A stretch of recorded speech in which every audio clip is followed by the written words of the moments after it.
Good evening and welcome. I call to order the Lake Havasu City Council regular meeting, including our tentative budget and CIP adoption on Tuesday, June 10th, 2025 at 5:30 p.m.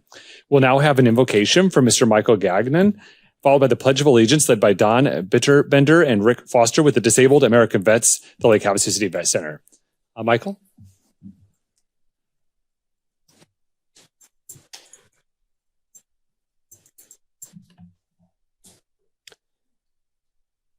Father God, I praise you. You are the mighty God, the King of kings and Lords of lords, the creator of the universe. You are mighty to save all that humble themselves and put their faith in the work of your Son, Jesus Christ.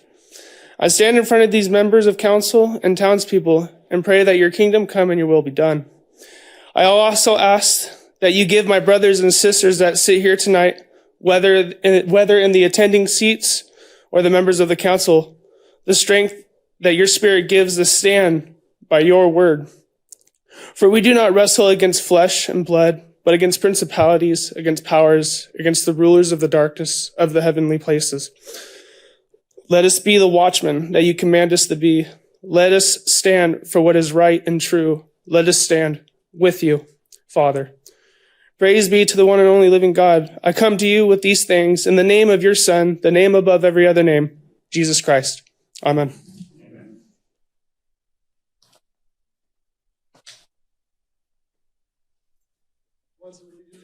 To the flag of the United States of America and to the republic for which it stands, one nation, under God, indivisible, with liberty and justice for all. Yes, please. If you'd like to share a little bit about the Disabled American Veterans and the Lake Havasu Vet Center. I appreciate it. Thank you very much. I'm Don Bittenbender. I'm the past commander of Disabled American Veterans, London Bridge Chapter 27.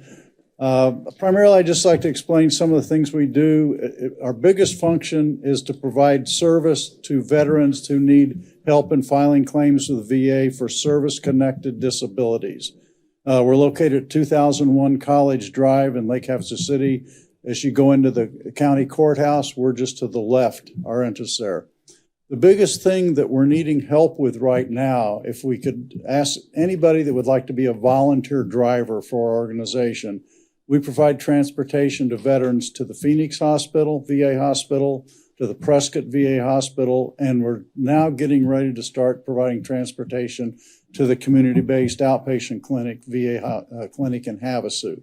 We are very short of drivers. We have 2 vans.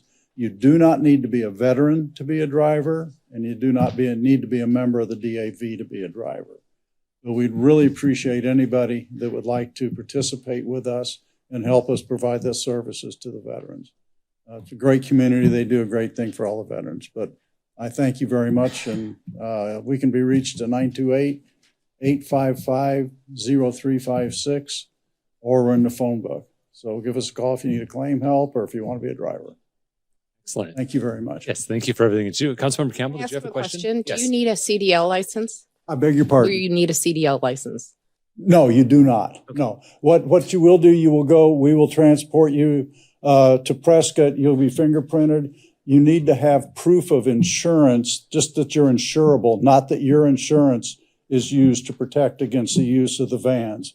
So it's just that the VA knows that you are insurable, and you're given a TB test, and they do a background check. But no, you do not need a CDL license. Thank you and good luck. Thank you. Thank you. Thank you for being here, and thank you for the work you do for our veterans. All right, item 4 is our roll call. Ms. Williams, if you please call the roll. Council members Nancy Campbell, Here. Jenny Koch, Here. Jim Dolan, David Diaz, Here. Cameron Moses, Here. Vice Mayor Michelle Lynn, Here. Mayor Cal Sheehy. Here. Thank you. Thank you. Item 5 is our consent agenda. Would any of the council members like to remove any of the items for separate discussion? Mayor. Councilmember Koch, Motion. please. Move to accept the consent agenda as presented. Second. We have a motion from Councilmember Koch and a second from Councilmember Moses. Councilmember Moses, could you hit the screen? Thank you. We have a motion from Councilmember Koch, a second from Councilmember Moses. We are ready to vote.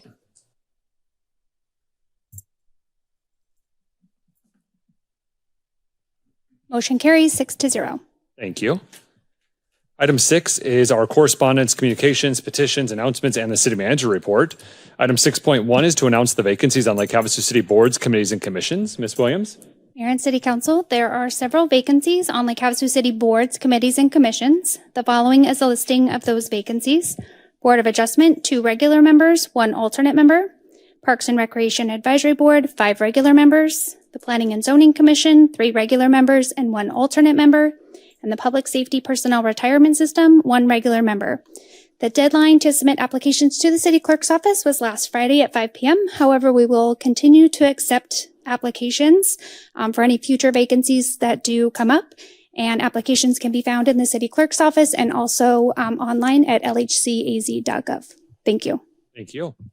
Item 6.2 is our city manager's report. Good evening, Mr. Knudsen. Good evening, Mayor. Good evening, Council. Lots to share with you this evening. I'm starting off with highlighting the Flag Day ceremony that was held by the Elks Lodge 2399 on Sunday.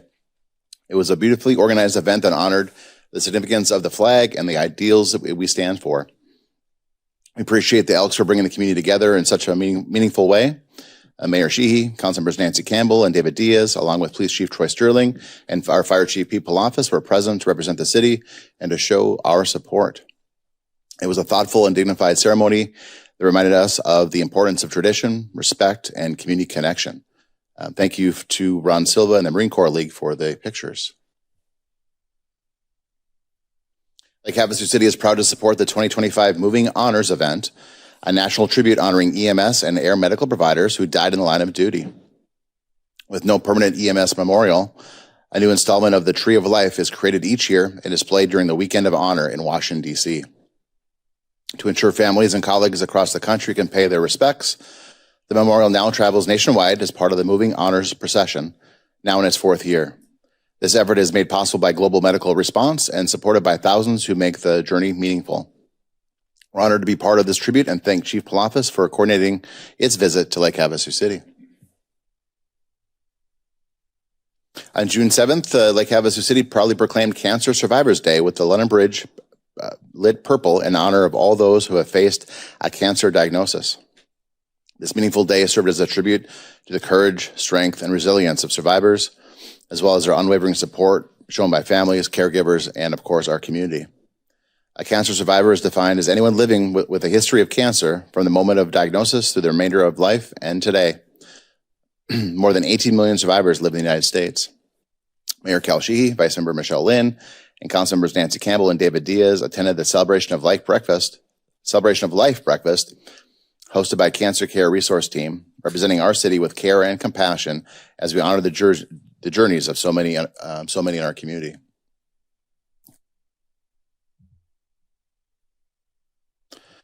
With 27 years of dedicated service to Lake Havasu City, Everett Dewey is now retiring, and we're sad to see Everett go. He began his career in 1998 as an equipment mechanic and has been an essential part of Public Works vehicle maintenance team ever since. We sincerely thank Everett for his commitment and wish him well and all the best of everything for his well-deserved retirement. And congratulations to Fire Captain Paramedic Clay Bishop on his retirement after 23 years of dedicated service to Lake Havasu City and our fire department. Clay began his career as a firefighter in 2002 and steadily rose through the ranks, ultimately serving as fire captain paramedic, and he's done that since 2015.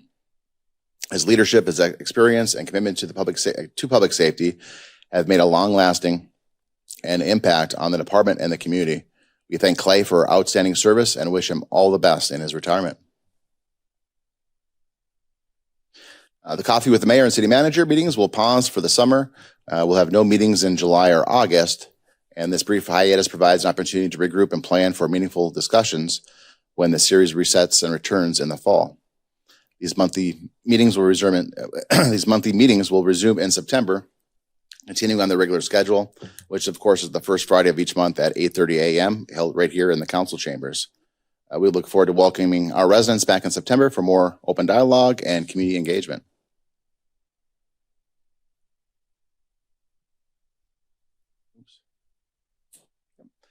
And lastly, as we continue to take a look at all of our parks throughout our community and get to know your park series, Councilmember Nancy Campbell. It will highlight everything Sarah Park has to offer, from scenic trails to outstanding amenities, as we continue to celebrate and showcasing our amazing local parks here in Lake Havasu City.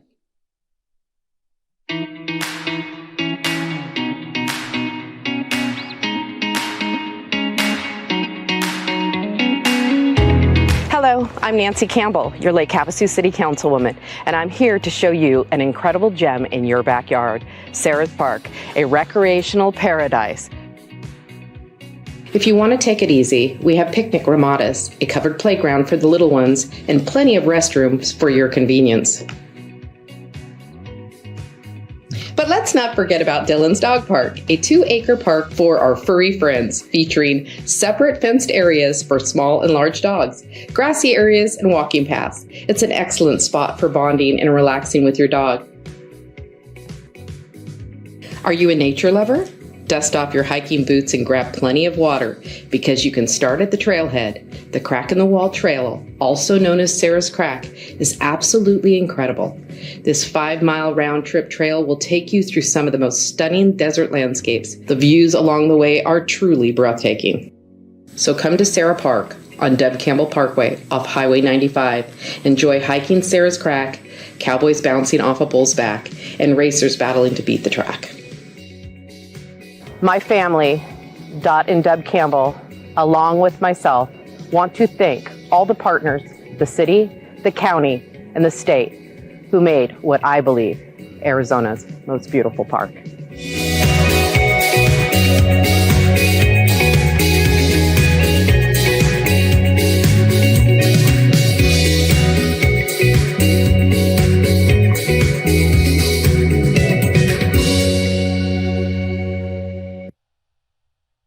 Thank you, Councilmember Campbell, for reminding us that Sarah Park is a gem in our community.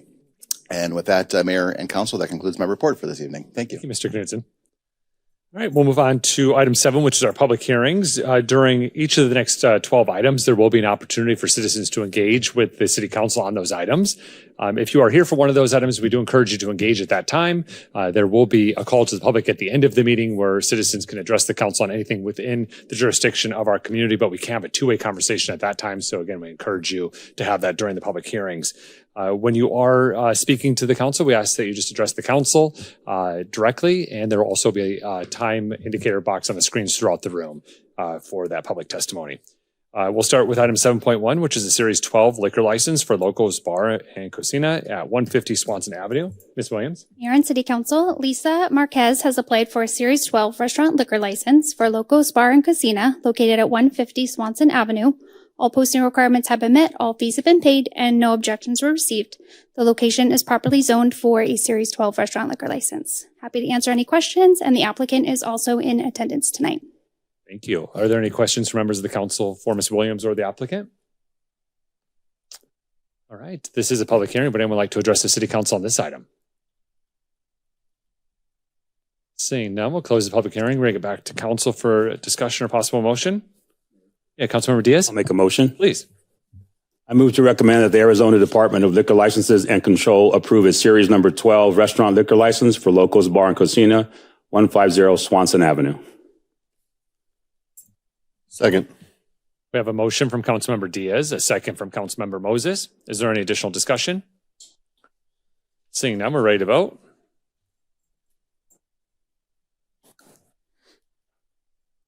Motion carries 6-0.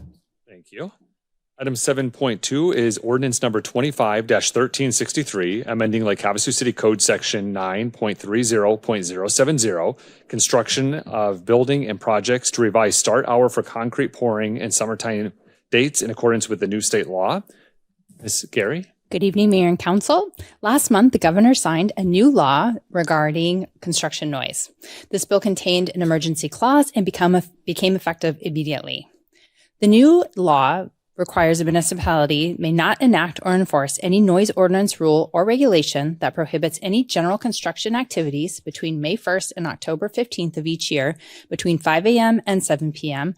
on the business days and between the hours of 7 a.m. and 7 p.m. on Saturday. The municipality should also allow concrete to be poured at least 1 hour before that time that the general construction activities are regularly scheduled to begin. The city does have a noise ordinance regarding construction noise, which is City Code Section 930070, that needs to be slightly revised to come into compliance with the new law. Under the city code, the changes that are necessary are to revise the start time for concrete pouring during summertime and non-summertime hours to make sure that they're an hour before other general construction activities, and then to revise our summertime dates. The track changes are contained within your council report and then also attached in the resolution. But in general, under the proposed changes, the concrete may be poured and concrete mixing trucks may be idled between the hours of 4 a.m. and 10 p.m. from May 1st to October 15th and 5 a.m. and 10 p.m. each day from October 16th to April 30th. And then all other general construction can begin before 5 p.m. and has to stop by 10 p.m. from May 1st to October 15th, and then can operate between the hours of 6 a.m. and 10 p.m. from October 16th to April 30th. In the city code, the weekend and holiday construction work is currently allowed from 7 a.m. to 7 p.m. with concrete allowed at 6 a.m., so an hour earlier. So no changes are necessary for weekend and holiday construction noise under the city code, as it already complies with the new law. The city code does continue, I'd like to mention, the opportunity to conduct construction work during restricted times upon application and receipt of a permit from the Development Services Director, just in case you need a little bit earlier, especially during the summer months. And I'm happy to answer any questions that you have. We have also made changes administratively to already comply with the law. So we're just coming back and cleaning up the code to make sure that it's compliant with the law, but we're currently operating within the parameters of the new law. Thank you, Ms. Gary.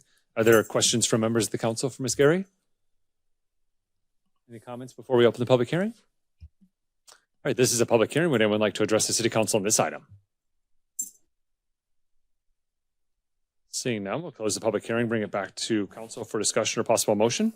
Mayor, motion? Yeah, Councilmember Moses. Yeah, I move to introduce ordinance number 25-1363, amending City Code Section 9.30.070. Second. We have a motion from Councilmember Moses, a second from Councilmember Koch. Is there any additional discussion? Seeing none, we're ready to vote.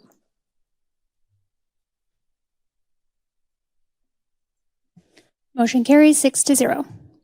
Thank you. Item 7.3 is resolution number 25-3842, adopting the 5-year capital improvement plan for fiscal years 2026 through 2030. Good evening, Ms. Olson.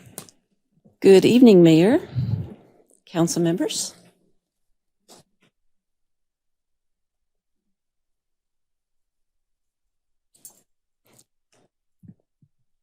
This first item is the adoption of the capital improvement plan. The May budget work session had some changes and some updates, but no additional changes have been made to the CIP since that May session. For the 5-year CIP, the total 5 years is $194 million, $58 million of which is in grants. For 25-26, the next fiscal year, the total is just under $70 million, $25 million of which is in grants. Then all of the projects in the 5-year plan are fully funded. The next few slides just show the total projects just within FY 25-26. You'll see the categories, and then each of the projects within those categories listed, and then the total for FY 25-26 in the far right column. I won't read through those. They're in the materials that have been provided. Here's just a continuation of those FY 26 projects with that grand total of just under $70 million. And with that, I'll turn it back to you, Mr. Mayor, for any questions and discussion. Yeah, thank you, Ms. Olson. Are there questions or comments for Ms. Olson? Mayor? Yeah, Councilmember Campbell? I know we did some last minute changes, added some funding into roads and I believe parks. And I'm wondering, what is this going to do in our next budget years in regards to the cap, the budget cap? To the expenditure limitation? That's expenditure. Everything that we actually spend money on will have a contribution toward the cap unless it is specifically excluded by the law. So there are certain exclusions such as grants. And the legislative funding that we received related to the bridge. So we back out all of those exclusions. But if we do actually I should say, complete all of these projects by the end of the fiscal year, that would have a huge impact and will be very close to the annual expenditure limitation amount. Typically, though, we looked at trend-wise, at least for the last 5 years, we've never spent more than like 50% of what we've budgeted in the CIP, just because some of the projects take longer, there are carry forwards, things that we can't control. So those items typically get carried forward and our expenditures are less than budget. So yes, we are getting closer, but we do think we still have some breathing room due to the fact that we never have spent what we budgeted. Thank you. Are there any other questions or comments from members of council? Yeah, Councilmember Diaz. Yeah, on the airport projects, I think there's 1, 2, 3, 4, 5, 6, 7, 8, 9, 10. I think there's 12 or 13 airport projects, totaling $19.344 million. Are most of these mandated by statute that we have to get done, or are some of these just things we want to get done? Do we have is there a breakdown of those that are wants and needs, or something mandated by statute? I don't know for sure, but my understanding is that many of those projects maybe they aren't required to be done this fiscal year, but the FAA does require certain standards for the airport, and these projects typically revolve around what is required for us to meet the FAA requirements. Okay, and then on the I'm just going to go over a few things on the Main Street Commons.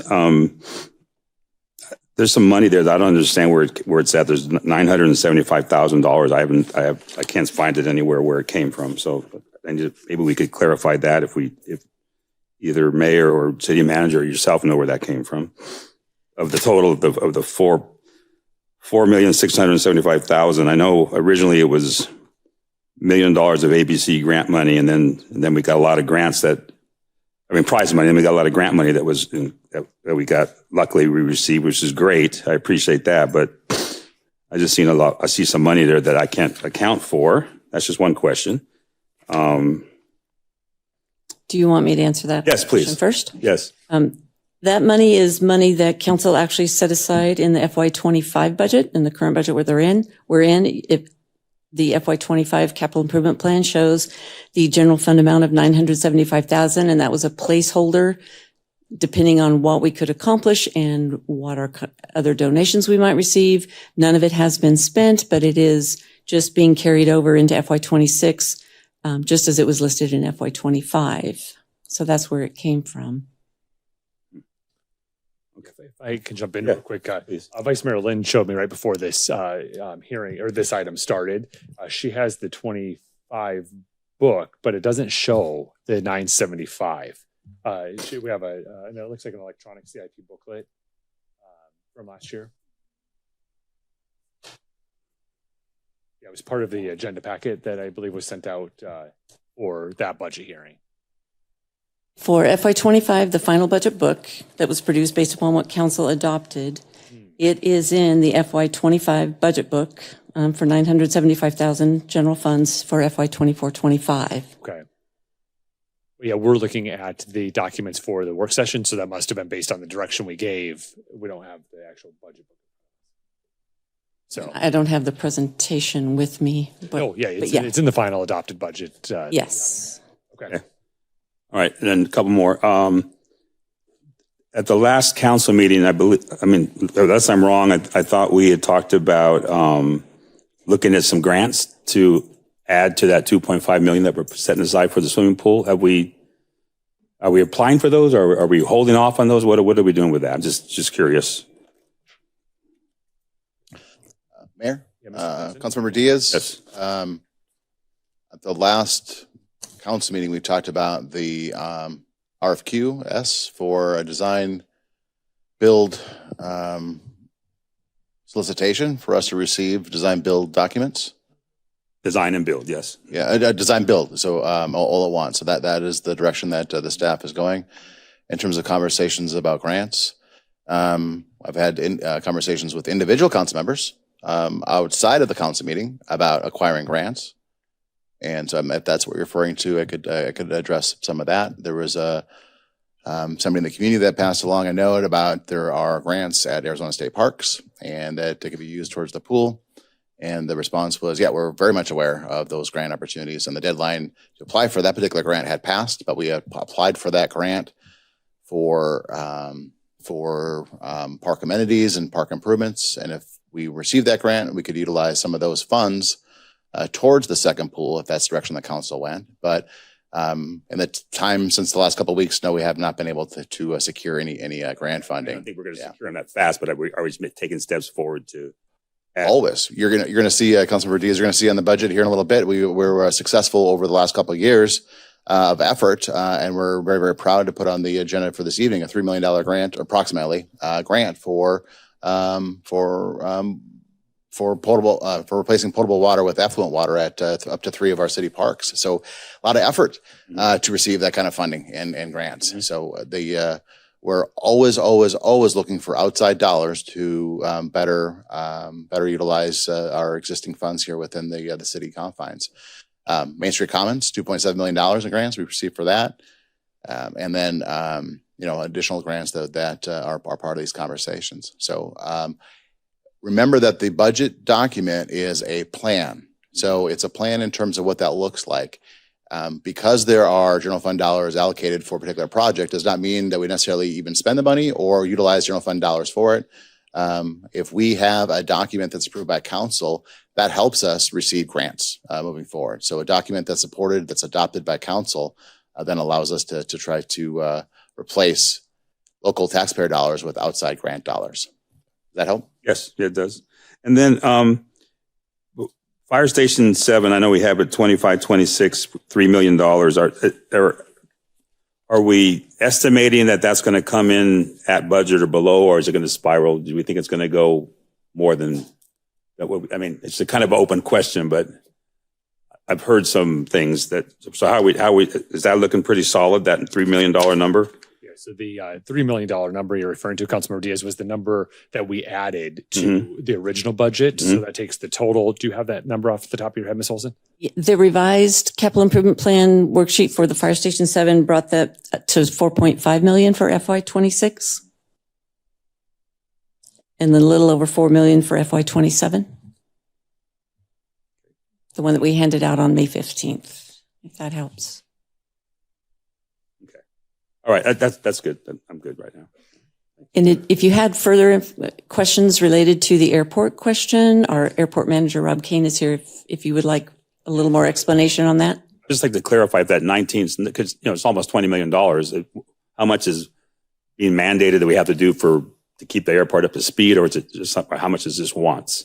Yes, sir. So I would say 90 to 95% of that is pavement reconstruction.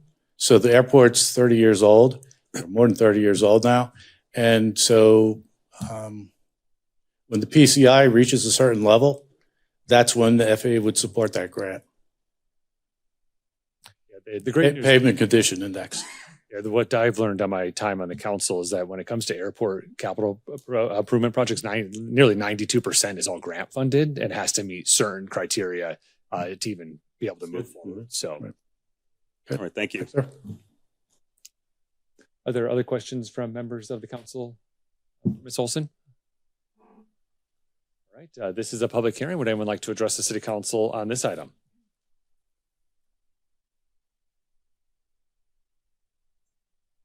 Seeing them, we'll close the public hearing, bring it back to council for discussion or possible motion.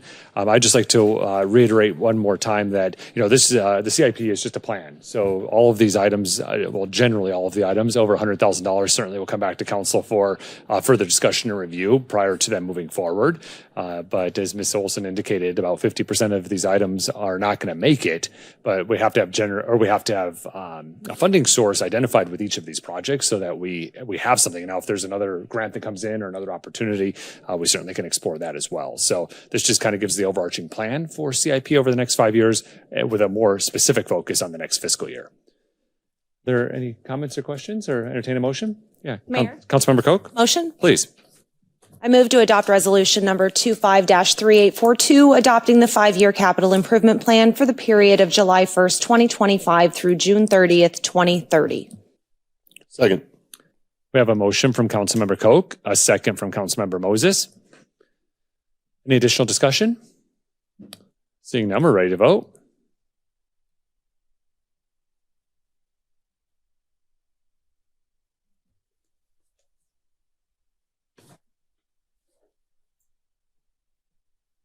Motion carries 4-2. Thank you. The next item on our agenda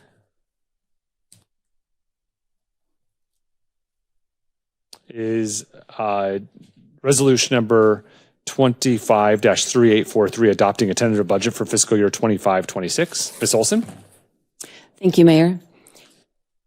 As you stated, this item is for council to consider the adoption of the tentative budget.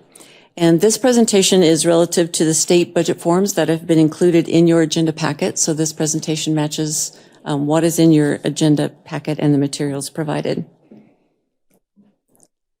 So for 25-26, the tentative budget adoption currently has a total of $277,326,640 for the entire fiscal year of 26.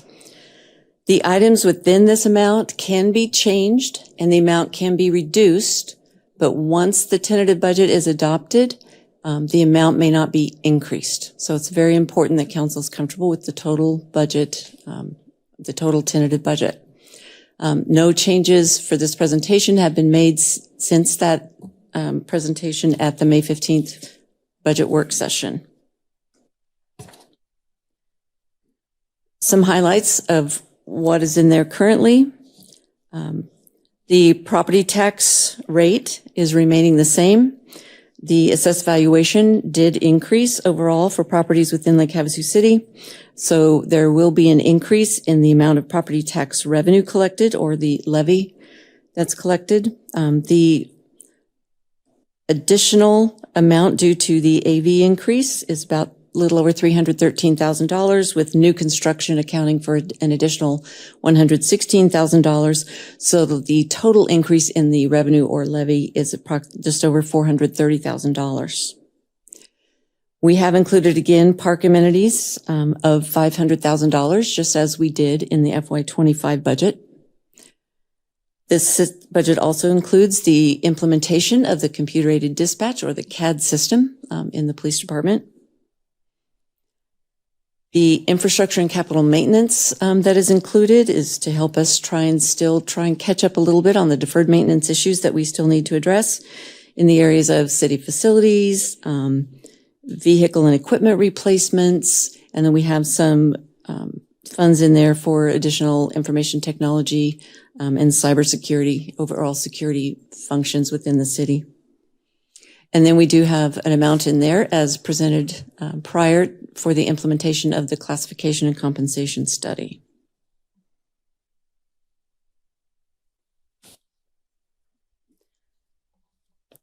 For the tentative budget, we have fairly conservative revenue projections, but we don't believe overly conservative based upon the volatility of the current economy. We have tried to include responsibly managed expenditures, focused more on our needs versus our wants. We do have annual contingency amounts included, as discussed prior, a little over $2.6 million in contingency for all funds, with the $1 million, again, in FY26 for the general fund. And then we have budget stabilization reserves as well. So this chart that is showing this table, there are many factors that include the totals, such as the carry forwards and the one-time expenditures, which the carry forwards can sometimes make it a little confusing, but that's how we have to account for the dollars under the accounting rules. However, just as Councilmember Campbell brought up earlier related to the expenditure limitation, we've gone back and we've looked, and just even for 24-25 as an example, we consistently spend less than what we budget, typically in the capital and capital outlay areas. We do have other savings in expenditure line items, which helps us stay below that expenditure limitation. So this is just to show you an example of how it's underspent for each of those funds. And with that, I'll turn it back to you, Mr. Mayor. Thank you, Ms. Olson, and thank you to Mr. Knutson, Ms. Olson, and your entire team for putting this together. Lots of discussion, lots of work goes into the budget, and that doesn't go unnoticed. So thank you so much. Since our last budget work session, at that time, we were provided with the executive summary of the comp and class study. It was really the first time we had the opportunity to discuss it, take a look at it. I don't know that we all digested quickly enough to be able to know enough detail about it. So I have worked with Vice Mayor Lynn and Council Member Moses on feedback that I've received from their perspectives, feedback I've received from associations, other work groups, the community. And I want to present a proposal for the council's consideration to address some of the comp and class. So it's the city manager's responsibility to bring to us a budget that is balanced and meets the needs of the city, that's conservative based on the direction that we give, which is what we do at our planning session. That's what they've presented. And then it's up to council to make the final decisions to do that. So the comp and class study that Ms. Olson just reviewed in this summary indicates what was presented to us at the May 15th workshop. So for consideration of the council, I would like to offer a proposal where you may recall that Dr. Kimmelton went over and reviewed the recruiting challenges that are specific to the police department and what the pay structure would be for the police department separate from the other common class implementation. I would like to propose that we give parity to the fire department. So all public safety would be included in that same model. And then also, as we implement the comp and class study throughout the entire organization, it's not just police and fire that have concerns about where the compensation is at or the compensation to market, which was one of the goals of the comp and class study. But would also offer a 3.5% increase to all of the remaining employees outside of police and fire. So with those two things, we would have to increase our base budget by $1.5 million. It would take the increase of labor and wages that was presented at our last budget work session from 7.2% to 8.8%. So it'd be that would be the increase in wages from current budget year to the next fiscal year's budget. It would be an 8.8% increase, but it would create fairness across all of the departments. It would help with the implementation of the new comp and class study, and it would allow us to achieve some of the areas of concerns that some of the work groups and people have had with the compensation or the comp and class study. Now, if we do that, it is sustainable. I've worked with Ms. Olson, Dr. Kimmelton, Mr. Knutson, the budget team to kind of look through what some alternatives would be. Ms. Olson, if you want to maybe talk a little bit about the money and from a forecasting perspective, your thoughts on making that impact to the budget overall.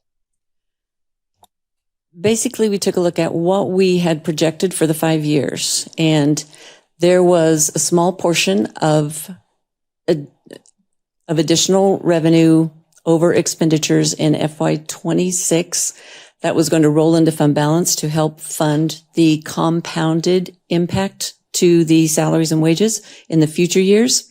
So our main concern looking from the budget perspective was, can we fund this on an ongoing basis? So that 1.5 million is coming out of that small portion of fund balance that would be part of ongoing. And that amount brings us, that's where we're coming right up. If we spend everything that we've budgeted, if there's no downturn in the economy, if all of our revenue projections come in at or above where we've projected, then we should be able to stay below the expenditure limitation without additional cuts. So the money, we believe, is there with all of those caveats. Thank you, Ms. Olson. So there's a couple of things that we've talked about a little bit over the last year or so. One is obviously the expenditure limitation. That's a conversation we're eventually going to have. And when we have that conversation, that again is going to the voters to approve an adjustment to the expenditure limitation. And then ongoing right now with this proposal is covered. But if any other changes, we would have to have those conversations too, whether that's revenue sources or other alternatives. We'd have to look at that in future years. I just want to make sure that I put it all out there of where we would be and what we would need to do. So with that, I will open it up for questions. I know it's a lot of information to put out there, but willing to take any questions and kind of talk through if we have an appetite to do that. Yeah, Councilmember Campbell. Mayor, I remember the expenditure limit that we talked about, and we were set up for a very, very long time to not be in the situation that we're talking about right now. That bothers me. I did investigate all the different elements that go into the expenditure limit. So there are things that obviously we can do without, but salary is not one of them. And we went from $50 million to $75 million in 5 years. And now we're talking expenditure limits, and I'm not comfortable with that at all. The other thing I'm not comfortable about is, are you saying that everybody that is over market, are they going to be receiving the COLA too? Is that 3.5%?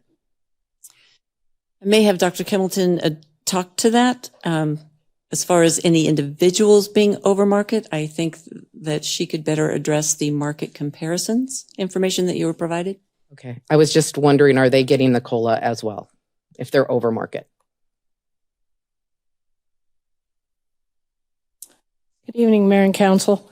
I'm going to make an assumption. I'll answer your question, but in the executive summary document that you received, there were a list of positions indicating some were under market, some met market, some were over. Those are not actual people. Those are the jobs. And what happened is we took, for example, and some of them are one incumbent jobs and some of them have multiple people in them. But what that references is when we started the study, we went out and we said, okay, you have a position, a customer service manager position. And we went and said, in all of our market comparable cities, do we have other customer service manager positions? And we took a look at their salary ranges, and then we took a look at our salary ranges. Those estimates of being over, under, or at market have to do with the range itself, not the people in the range. How that happens is that either the job is not described appropriately, doesn't have the right title, doesn't have the right job responsibilities, or in some instances, it's not in the right grade. When we did the new plans and we did the open ranges, if we had positions that were set at over market, we reduced the grade that the position was in. It does not mean that the people were over the limit by that percentage. It meant the range was over the limit by that percentage. And so we made those adjustments with the proposed new range that we gave you. In the instance, and I'm going to use the customer service manager as an example because I think that's one of the ones that was significantly showing as being over market. What we have found out is when we look at the job responsibilities of the other cities versus the job responsibilities of our customer service manager, that our customer service manager is actually a division customer service manager. They not only handle customer service, they're responsible for our meter reading. They have other responsibilities outside of just the generic customer service that some of these other positions did not have. So what we found was the title wasn't accurate and the job description wasn't accurate, so we made those adjustments. So there's not really a one size fits all. We looked at each position to say, okay, we've got the position graded too high? Is it graded too low? Are the responsibilities different? Is the title different? Have we given this person a title that doesn't actually fit what they do? And we need to change that. And we made those adjustments. So the short answer to your question is there is nobody that is going to be paid over market with this plan. That's, as I reviewed that, that's not the way I said it. Like, I see that we have people that are under market. We're using that reference. But Correct. When I say the word over market, we're like, oh, no, we're not that. But we can prove that we're under market. My situation with this budget is, number one, the timeliness of this positional analysis, getting here right in front of my face today. Also the changes that are made, the concerns that we've had. I don't believe it's a merit-based item. I don't believe that. It should be based on qualifications and merit and experience. We just had a conversation today about the executive session today and discussing what is the qualifications and what are we going to pay you based on your qualifications. We can do that on other director heads, but I really feel that we have really tied the hands of our directors in this community. And I know that you do a great job and facilitate and help them along the way, but I know for a fact I've heard a lot of complaints, and now we're talking about expenditure limits. It's right in front of me right now. I don't think you gave us enough time to really evaluate this. A lot of conversations going on, but I feel extremely difficult moving forward with this budget, not for the budget in itself. I think it's great. I'm worried about the expenditure limits.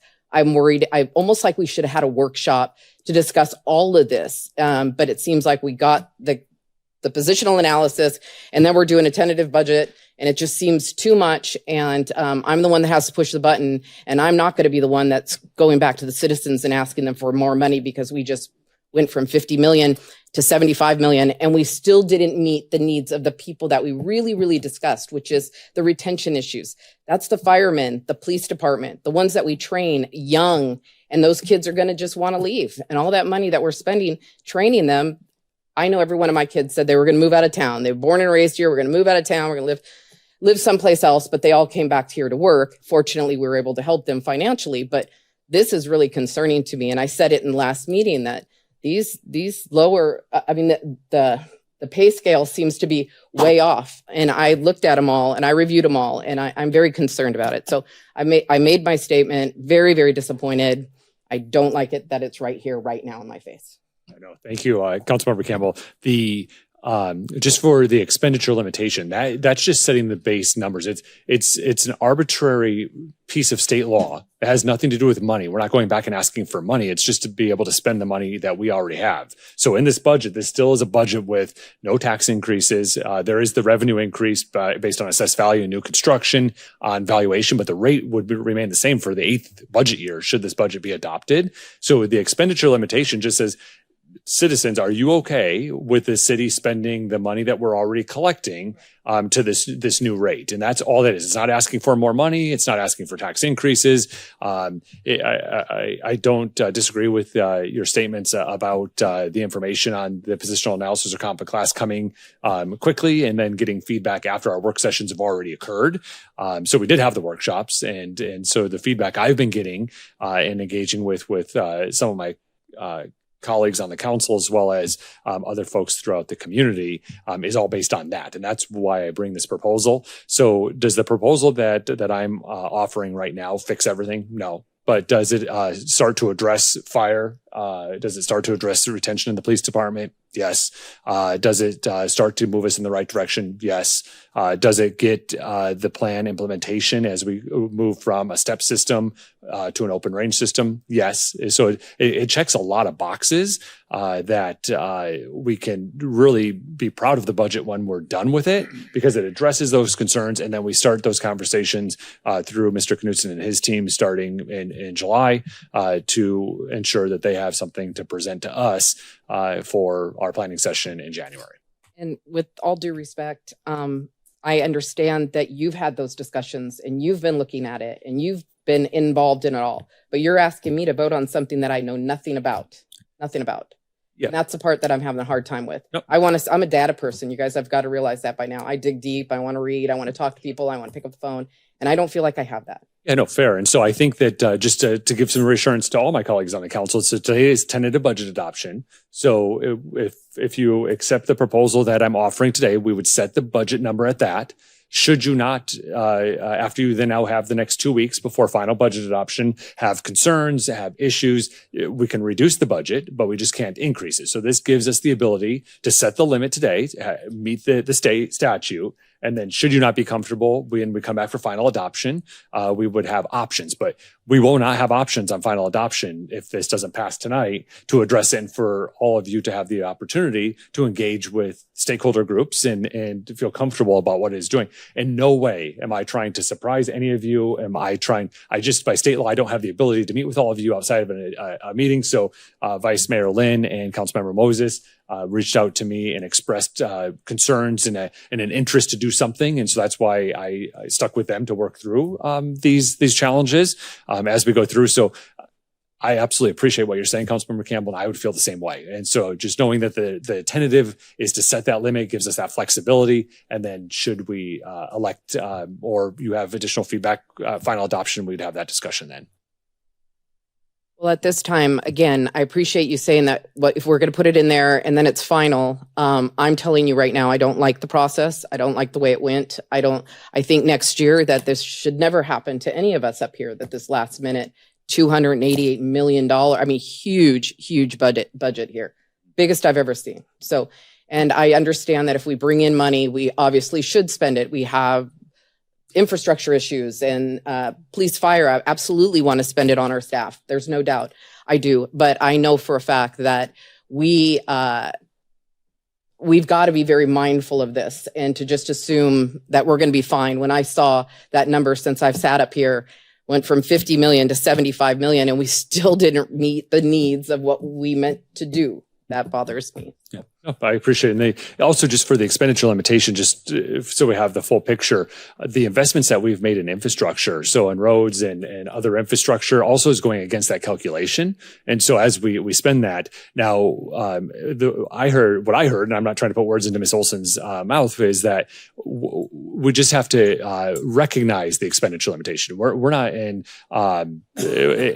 consideration that we're going to exceed the expenditure limitation. And Ms. Olson shaking her head now, but future discussions, we're going to have to really take this into account. The amount of cushion that we had prior to this budget year was greater than it was, but wages is just a piece of that. It's an 8.8% increase this year over last year just on wages. But there's also other infrastructure that we're investing in, whether it be roadways, whether there be the fire station, some park improvements. I mean, all of those go into that expenditure limitation calculation, which I feel confident that we're going to meet and we'll be fine, and we'll have enough time to plan as a council and as a community to have those conversations to adjust that expenditure limitation.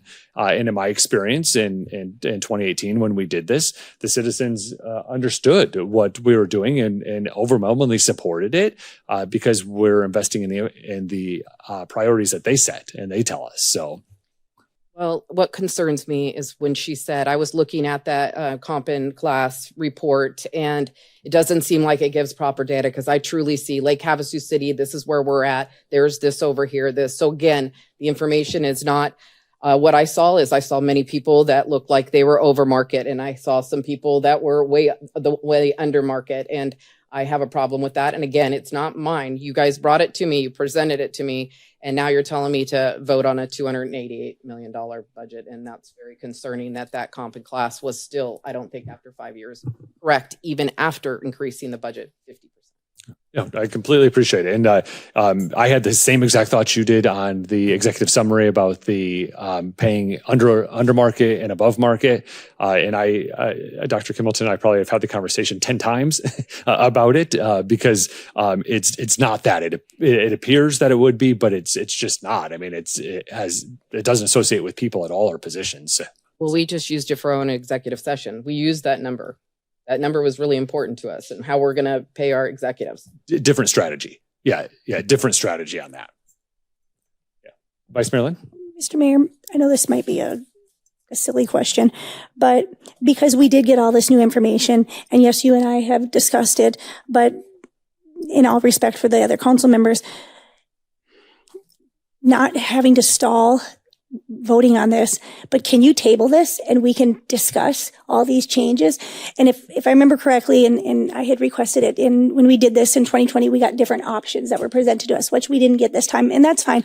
But would it be possible to table this so that we have this discussion so we don't have to put it to a vote tonight, and maybe there is an opportunity to fix this? Yeah, so tonight is tentative budget adoption. It's the same as withholding it. So all we're doing now is setting what our base spending limit will be. The final budget adoption in 2 weeks is the final budget. So at that time, that gives all members of the council the opportunity to sit with Ms. Olson, to sit with Jess, to sit with Bobby and others to feel comfortable with it or not.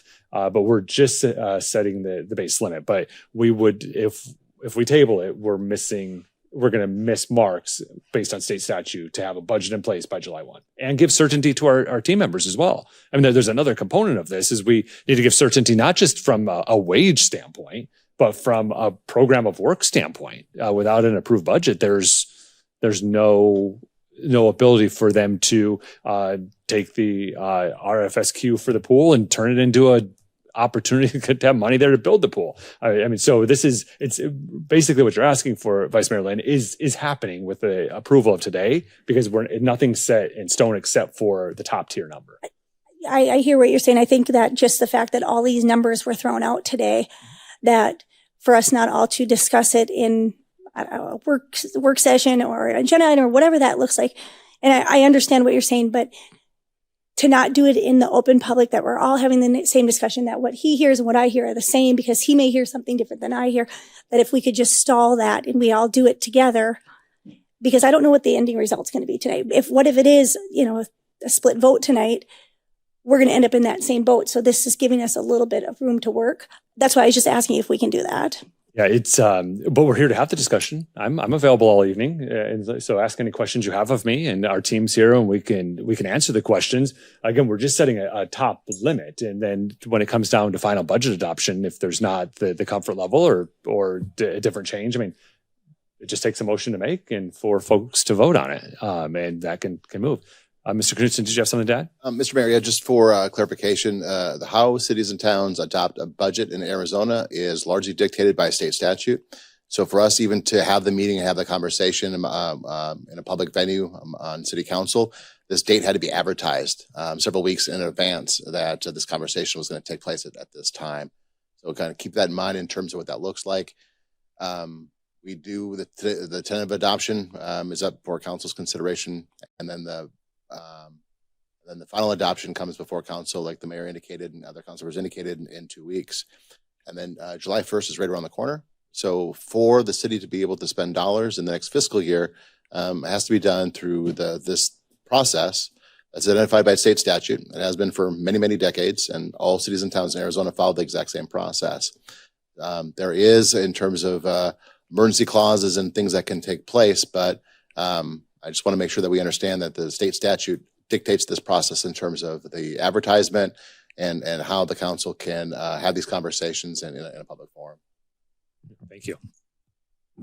Are there any additional comments before we open the public hearing? Yeah, No, I would just say I'm here to have a conversation too. I don't think we need to push this off. That's what the process is we go for the first read. I mean, we've done this quite a few times now. You have the first read. We have some intelligent discussion about it. We make the best way forward we can. And then if we learn anything in the 2 weeks leading up to the next meeting, we make those adjustments. And we've done that in the past, and we can do it again if we need to. But I don't think there's any reason to stall what we already have in front of us. Thank you, Mayor. Yeah, Councilmember Diaz. Yeah, I'm not going to say we're stalling. I just don't like getting hit in the face with new numbers and new processes and procedures without, we've had all this time, and then at the last minute and I felt that way with the compensation study. We hired that company, a couple of months or maybe 3 months prior, and then the day of the meeting we get a 3-page report that we paid $100,000 for with no options A, B, C, or D. And then this just now, I feel right now, I feel totally disrespected. I'm just going to be very honest with you. I feel disrespected that I have to vote on something that 2 other council members were privy to having conversations with you, but that's, we can't have it we can't have 4, that's a quorum. But the process has got to be improved. This is not the way you should do a budget. It's just completely not the way it should be done. Yeah, no, I appreciate it. And I also just will say for Mr. Knudsen and his team, this isn't how they did it. So the way that they presented the budget to us on May 15th, is how they presented it. And they brought that forward. This discussion that I'm bringing forward today is based on that hearing and feedback post May 15th. So this is not coming. It has nothing to do with Justin. It has everything to do with the three of us who couldn't speak to you, David. So there's no chance for us to not I know that. disrespect you. I'm not saying it was Jess. I know what you're saying, but I'm just saying this is a lot of numbers to digest and to figure out. And at the last the last city council meeting when the consultant was here and they gave us all the information, we were told that we had to do this, but we couldn't do what you're saying, what you're doing, because we didn't want to have to go back for 3 years, and heaven forbid, we have to take the money back that we're giving you. We don't want to be in that situation. Now, also, one question I have, isn't everybody getting the 3.5 COLA already? Yeah, so no, what this would be is actually, Dr. Kimmelton, if you could explain that. I need to clarify there's a difference between a COLA and a step increase and a market wage adjustment. Those are three different kinds of things. The COLA is where you take and move the range based on a CPI or some kind of an index that says the cost of living has increased and therefore we're going to move the range. The 3.5% that they're getting is their step increase that's given on their classification date, which moves the people within the range to do that. A wage adjustment in the open range is, since nobody has steps anymore, it says, okay, a determination is made through the budget process. How are we going to move people through that range that they're in? And so it could be 3.5%, it could be 2%, it could be nothing, depending on what the budget determines that increase should be. Does that make sense? Yeah, so again, I'm not trying to surprise anyone by adopting the tentative budget this evening. That gives us the opportunity to set that top level spending. Doesn't mean we have to spend it. We can come back in 2 weeks if that's not what you guys want to do and have an additional discussion. But because we're meeting the statutes of the requirement, there would be additional information that would be provided by council members at that time that says we want to do this or whatever it is, and we just have to consider it. So again, I was not trying to ever leave anyone out of it. Just state law doesn't allow me to meet with more than two people, and so that was what it was. And this is something that is achievable. It addresses many of the concerns that I've heard through working with my colleagues as well as talking to citizens directly. Councilmember Campbell, did you have comments? So the COLA that we're talking about is a 3.5%. Is this correct? I mean, you did the step up. You just explained the step ups now. Are we getting a price increase? I mean, a cost of living increase, just like senior citizens? Are all the employees getting that on top of the adjustment? What we did was the 3.5% step increase on their classification date is basically a longevity increase. You increase the wage based on how long you've been here. In the police and fire plan, we moved the range itself, their steps, to accommodate a market-based salary range for them. One of the issues that we ran into is the feedback I got, and this to tell you how we developed it, was that there was a desire to achieve parity between the police department and fire because there was an indication that they had some of the same issues. So we went back and increased and implemented the fire plan based on parity with the police department. That's how their salaries were determined. When we did that, you have members of the fire department and members of the police department who are in that step plan for police and fire. And then you have some of the leadership in police and fire, like deputy chiefs, captains, that are actually in the open range plan.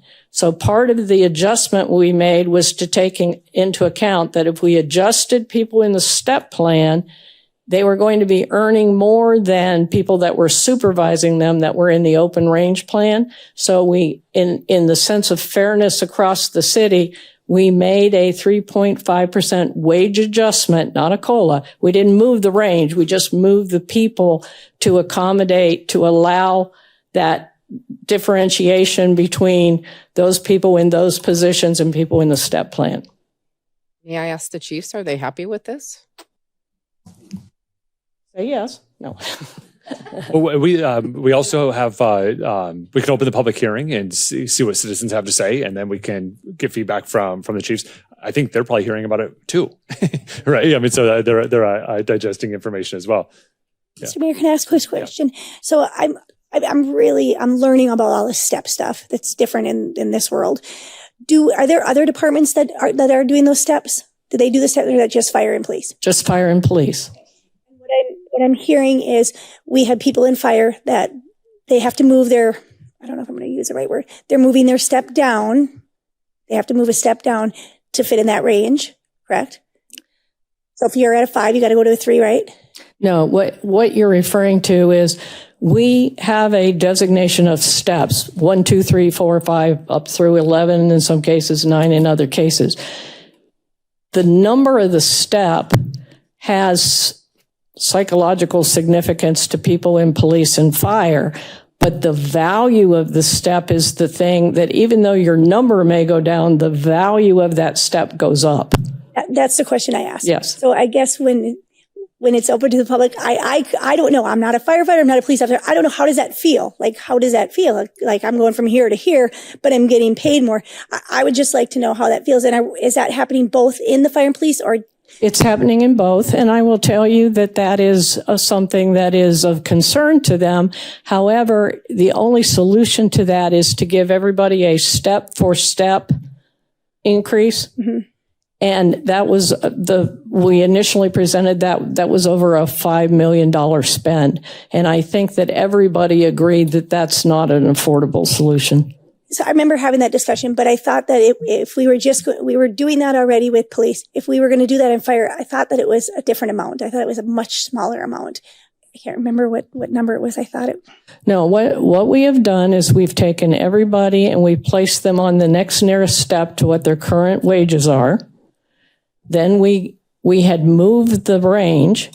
We gave them a 3.5% increase on the July implementation date, and then they would get the increase on their classification date. And that was the parity that was created between police and fire. But the value of that, nobody is losing money. Nobody is being harmed in terms of not. Initially, we were just taking people to the next nearest step, and so some of those increases were very small. But by giving the additional 3.5% and creating that parity, it spreads that out so that everybody will get the increase. I appreciate all the answers. It just really is a lot to wrap around our head and to vote on this tonight. It's a lot with the change. It's a lot. Thank you. So just as a reminder to all my colleagues, we're voting on a $277 million spending plan. We're talking about just one component of that. I mean, this is our entire budget that we're talking about. We're focused just on this. I mean, there's really great things in this budget. The Parks Master Plan, Fire Station 7, the splash pad. I mean, there's so many great things that are in the field lights at Rotary Park and Sarah Park, and so many infrastructure and road investment. So many great things that we're talking about in addition to this pay plan. It's complicated, and there's lots of different components. When Dr. Kimmelton was just mentioning, on that parity between police and fire, that's only with this proposal. Currently, that wasn't the proposal in the budget. So that would be with this proposal would take that parity, and as described just a few minutes ago. So if there's no other questions, we'll open up the public hearing, and then we can resume our conversation. So this is a public hearing. Would anyone like to address the City Council on this matter?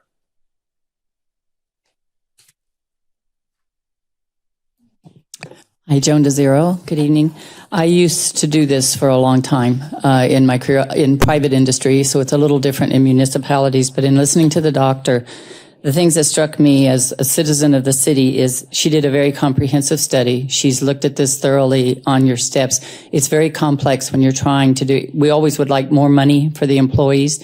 I think it's critical. What I like is this is a placeholder for when you guys are talking about this over the next few weeks before you do the final. You can take a chance to go through each and look at all the details that are coming up, because I know that's throwing people off that you're looking at this big number right now. But I think if you remember, it's a placeholder at the moment for why you can go through and look at this. But if we don't take care of the people, and I know as a resident, I've got to pay more. Sometimes you have to pay more for that. But if we don't take care of them, it doesn't matter how much we put into infrastructure or anything else. There's nobody to do it.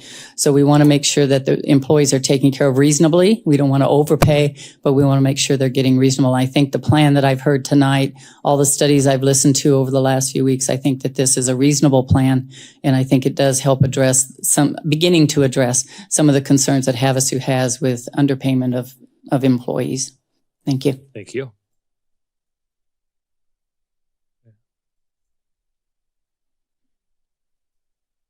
Corky Coiner, President of the Havasu Professional Firefighters. I'm going to speak in my lane, specifically for the fire department and the proposal of the parity, which you propose that impacts just us.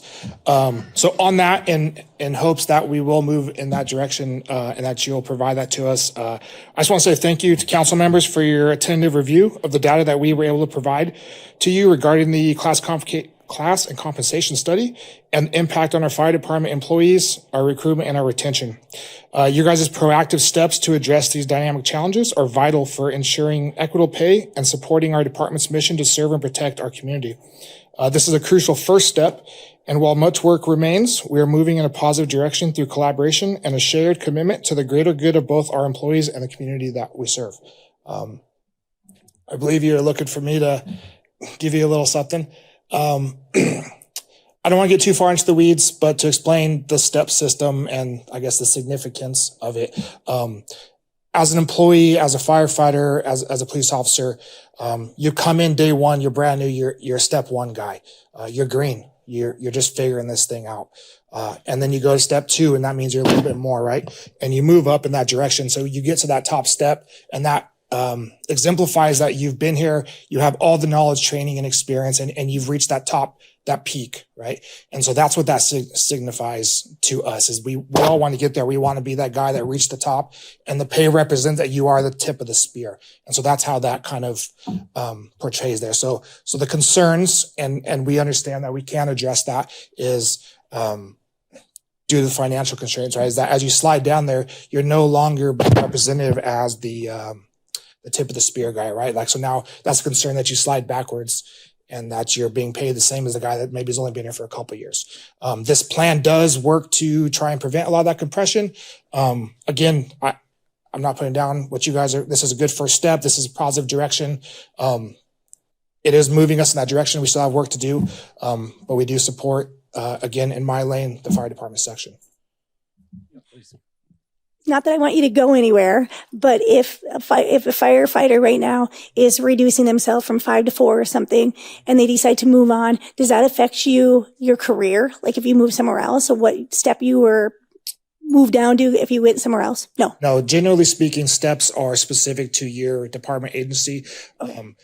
Your years of experience can affect, if you go somewhere else, you would tell them, hey, I've been a fireman for 10 years. You may get to come in as a step 2 or 3 because you're not a green guy, right? So again, that's where that step represents years of experience, knowledge, training, and that's why that kind of flows there, if that answers your question. Thank you. Thank you. Yeah, I'm sorry. Ricky, can I ask you a question though? Just because I'm the type of person where I always need that next step, right? Yeah. Like I'm always looking, how can I do more? What can I do, right? And so when the guys get to that top step, we're at the pinnacle, as you described, right? Absolutely.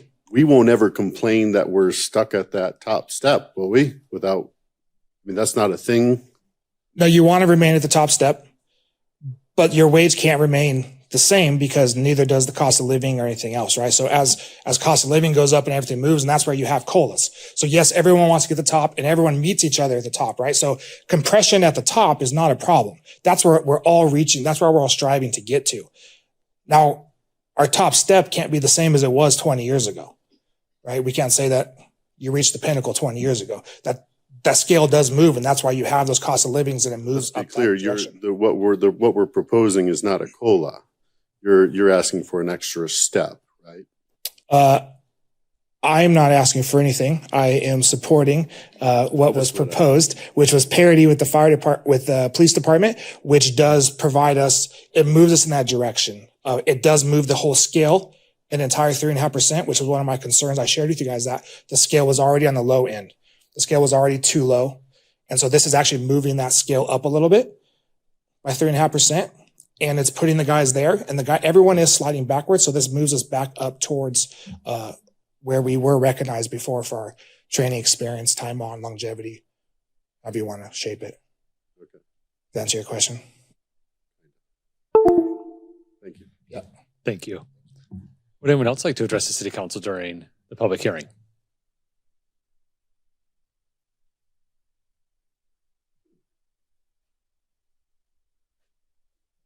Jason Lawson, Vice President of the Fire Association.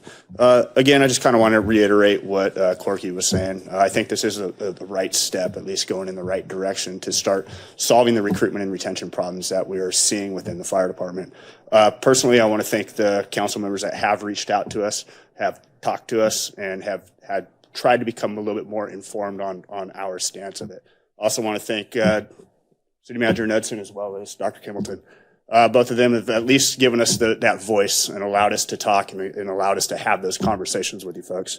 I appreciate the relationships that we've built. I just hope we can continue to make these relationships stronger. In the future, I'd like to continue to have the discussions that we've been having, to continue to have the transparency so that we all understand where everybody is coming from, and that we can start to build upon that mutual trust. Again, like what Corky was saying, I think this is the right step for us. At least is showing that we are trying to make that effort to at least give that parity between us and police department, and actually show that we are trying to work on the recruitment and retention issues. Thank you. Thank you.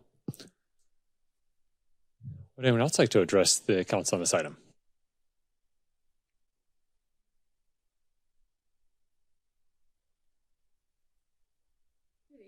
Council, Mayor. I just wanted to make a recommendation, actually. I noticed that in the years past that there always seems to be some kind of question when it comes time for these budget. And each time it's always, we have to pass it now or else, is what I keep hearing being repeated. I heard it last year and the year before. I would just like to recommend that maybe next year there's some other way that you can rearrange your calendar scheduling to include the time frame for extra talking and conversation. So that way, when it comes time to this, then you don't have to worry about whether or not you're being rushed. Thank you. Thank you. Would anyone else like to address the council on this item? Seeing none, we'll go ahead and close the public hearing, bring it back to council for any additional discussion. Mayor. Yeah, Councilmember Moses. I just had another clarifying question, and we might need to go to executive session for a quick second, because I'm wondering how this affects the contracts that we've negotiated with our top 3 employees. I mean, we're voting on one tonight, and I'd just like a little clarity on that. Do you want to make a motion to? Is that an appropriate thing to go to executive session for? Ms. Gary? Ms. Gary? Yeah, I mean, I would want to read the contracts and then answer any questions that you have. Oh, you need to read them first? Yeah, I'd want to review it before I provide you any advice on them. Yes. Okay. Mm-hmm. Which, if you go to executive session, she'll read them and answer our questions. Okay. Is that okay? Can we make a motion? Can I move to go to executive session? Second. We'll adjourn to executive session. For those of you in the audience, we'll convene out to have a discussion with our attorney, and then we'll be right back. And oh, I'm sorry. Well, we need to take a full vote. Okay. So we have a motion from Councilmember Moses. If you could, are you ready, Ms. Williams, for him to hit? Yeah. Verbal? Will verbal work? Okay, let's do that. All right, so we have a motion from Councilmember Moses, a second from Councilmember Diaz. All in favor, please say aye. Aye. Opposed? Motion carries unanimously. All right, we are adjourned.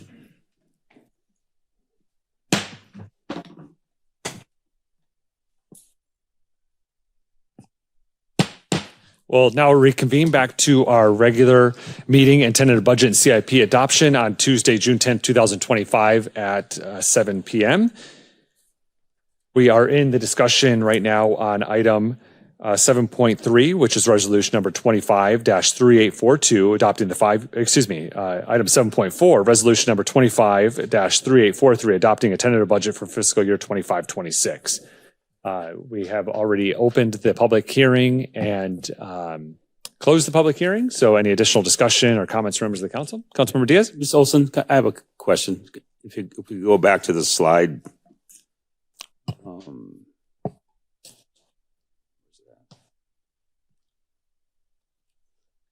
It was this first slide or second slide you showed.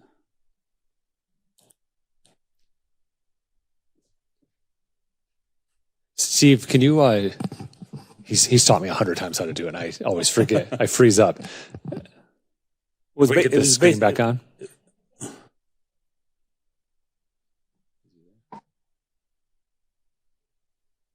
It was basically on the assessed values. You mentioned something like a total of $400,000.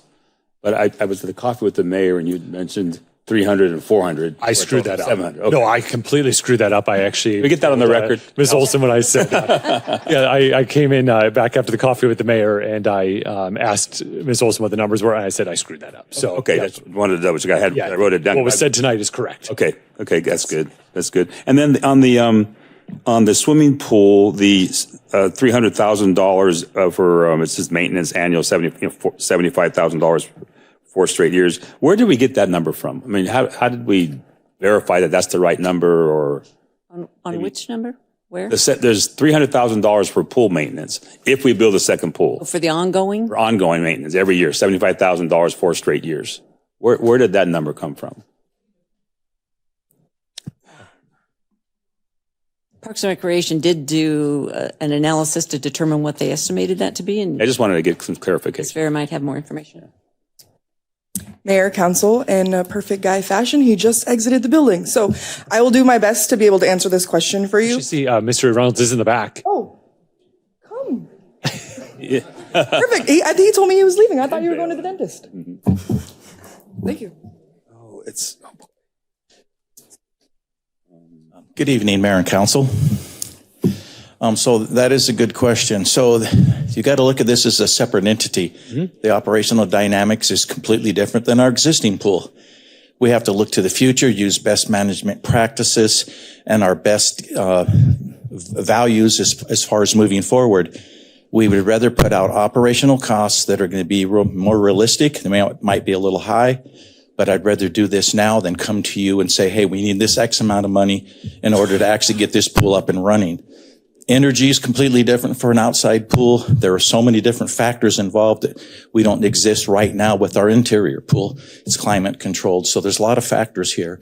And the staffing, you're just not going to have one person do both. It's a whole new staffing agent. There's just all kinds of dynamics here. So we got to be realistic about it and try to go forward with some numbers. Well, in energy alone, the natural gas would probably be a lot. The chemicals are X amount for the indoor pool. They're going to be more for the outdoor pool. So I just want to get some clarification. Yeah. Thank you. That's it, Mayor. Thank you, Mr. Reynolds, and thank you, Councilmember Diaz. Is there any additional discussion or entertain a motion? With some of the discussion here, if someone's willing to make a motion in support of the proposal we've talked about, Ms. Gary, would our current suggested motion suffice for the discussion we had? No. Okay. No. Sure. Yeah. Motion. Okay. Yeah. All right. Yeah. I move to adopt resolution number 25-3843, adopting the fiscal year 2025-26 tentative budget with the amendments to classification to create parity with both fire and police, and giving the rest of the employees a 3.5% wage adjustment. Yeah, if that doesn't work, it sounds like we have the. Did somebody second it? Oh, no. Okay, I'm let sorry. it fail. Hey, Let it fail. If that's okay, let it fail. Let me make sure I understand what you're trying to say, and then let me provide you something. Okay. So what I think I heard, and please correct me if this isn't correct, but we're going to adopt the tentative budget, and we're going to increase the projected expenditures by 1.5 million. So it'll be a new total of $278,826,640, and then revising the official budget forms accordingly. And then it's adjusting the implementation of the fire department salary structures established by the class and compensation study to be in parity with the implementation of the police department salary structure established by the class and compensation study. And then finally, all other employees in the open range to receive a 3.5 wage adjustment upon implementation of the class and compensation study. That's what I proposed. Yes, I'd like to propose that, or do you want to hand me the paper?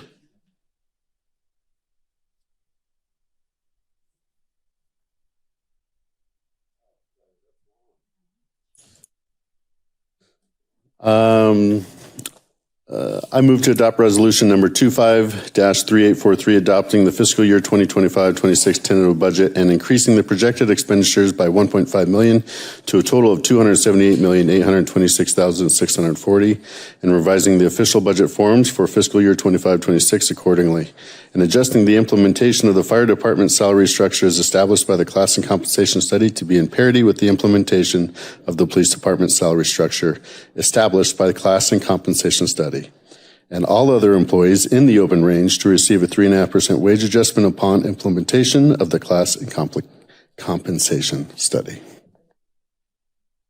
Second. We have a motion from Councilmember Moses, a second from Councilmember Koch. Any additional discussion before we vote? Yeah, just as a reminder, this sets the limit, so we'll be able to have time to digest and get questions answered on the other pieces before final adoption. Yeah, exactly. Yeah, Councilmember Diaz said changes can be made based on that. So any additional discussion? We're ready to vote.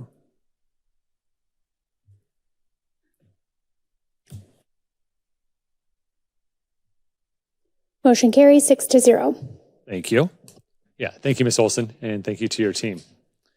All right, we'll move on to item 7.5, which is a resolution number 25-3834, approving the intergovernmental agreement with Kingman, Arizona for municipal court weekend and holiday coverage services. Judge Kalali. Aloha, Mayor, Vice Mayor, Council. I appreciate the opportunity to present these two items to you today. There's the next one after this is a companion item. Will be the same discussion. Just as a background, Arizona is, so far as I know, the only state in the union that has as a provision of its constitution that if a person is arrested, they must be seen by a judge within 24 hours of the arrest, or they have to be released. What that means is that we have to have coverage every single day of the year, whether it's a vacation day or a holiday or a weekend day. That first appearance, called the initial appearance, consists of the judge providing the person with their rights and then determining whether or not to release them. That's what the initial appearance is. There's a second part to that that can happen at that time that we typically do with the people that are arrested in our jurisdiction, called an arraignment, where you take a plea, and then if they plead guilty or no contest, then you sentence them there. If not, then we set it off for another hearing.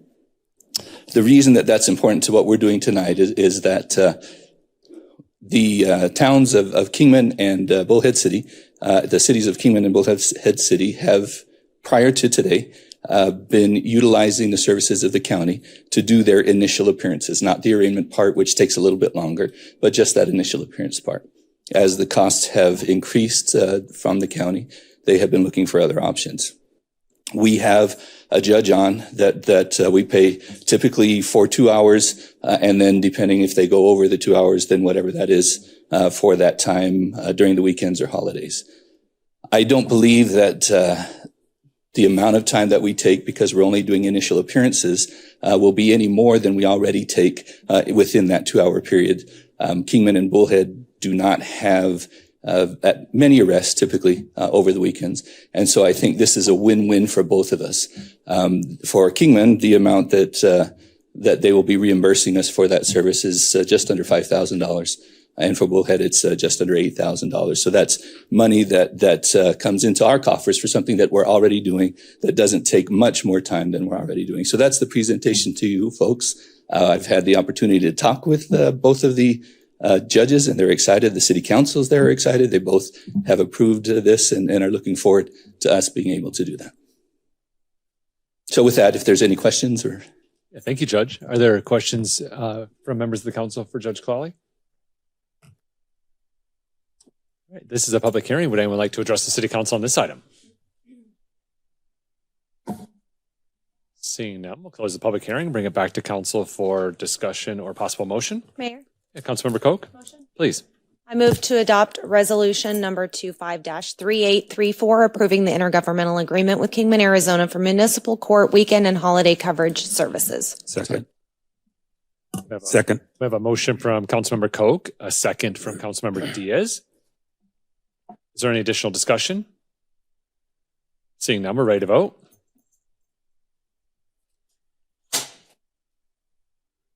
Motion carries 6-0.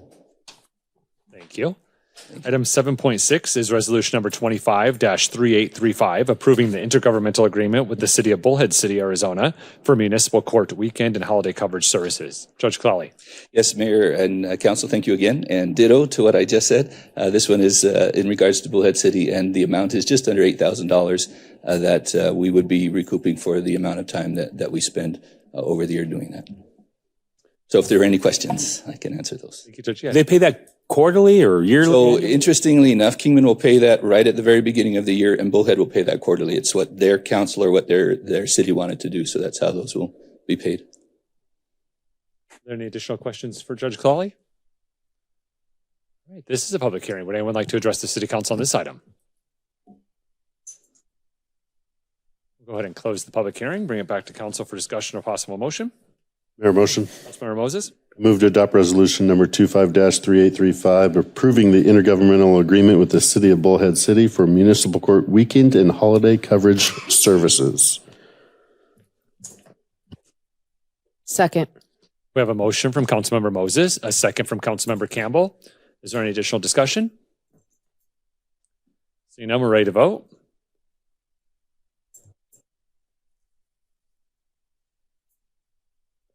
Motion carries 6-0. Mayor and Council, thank you. Thank you, Judge. Next item is item 7.7, resolution number 25-3844, approving an agreement with the Department of the Army for design and construction assistance for the water conservation and water reuse project. Mr. Kellett. Good evening, Mayor and City Council. I'm happy to bring a water conservation project to you for your consideration today. This is a conservation project that targets 3 of our parks, Cypress, Jack Hardy, and Rotary. For background, this is a project this council has seen before, back in 2018, 2019 timeframe. There's actually a design for changing 4 city parks to effluent water. So moving potable water off and adding on recycled water, effluent water, different terminology, same product. And at the time, it actually was a 4-park project. It included the 3 previously mentioned, as well as London Bridge Beach. At the time, those bids came in well above the engineer's expectations, and the city decided not to move forward with that particular project.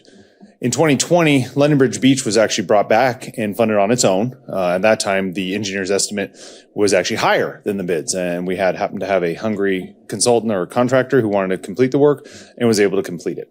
In 2022, a funding opportunity became available through the United States Army Corps of Engineers through their Section 595 funding. The city provided a letter of intent, and it's basically, these are the projects we're interested in doing if you would provide funding. The federal government got back to us in 2024 and said, hey, we'd like to fund that project.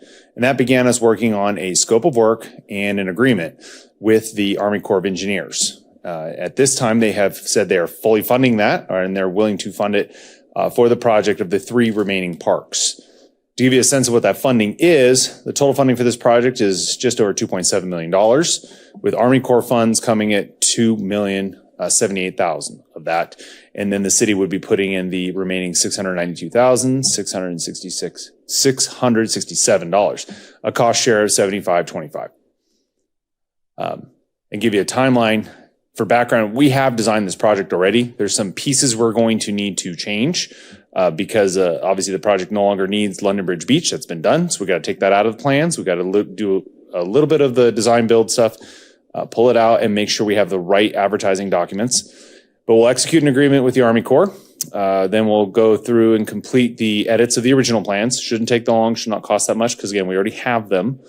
We're hoping to actually advertise this project in March of 2026 after getting all the design stuff completed, and hoping to come back to council and award this in April of 2026 and begin construction in June of 2026. Now, the completed timeline will of course matter on who we select, when they can start, making sure all the materials they need are available. That we won't really know until we have the contractor on board and what their time frame is. So that's the overall of this particular project and the additional grant funding coming in. And with that, I can take any questions. Thank you, Mr. Cullett. Are there questions from members of the council for Mr. Cullett? Yeah, Councilmember Moses. Mayor, do you know about how much water this is going to be saving our allotment? So to give you a sense, there are times where Rotary Park is using 1 million gallons per day. So not all the time, right? Obviously you have your winter, you have your summer, but there are times that our irrigation demand for our parks exceeds 1 million gallons per day. Thank you. That's a lot of water saves. I'm really excited about this project and thank you for all your work on it. You're welcome. All right, this is a public hearing. Would anyone like to address the city council on this item?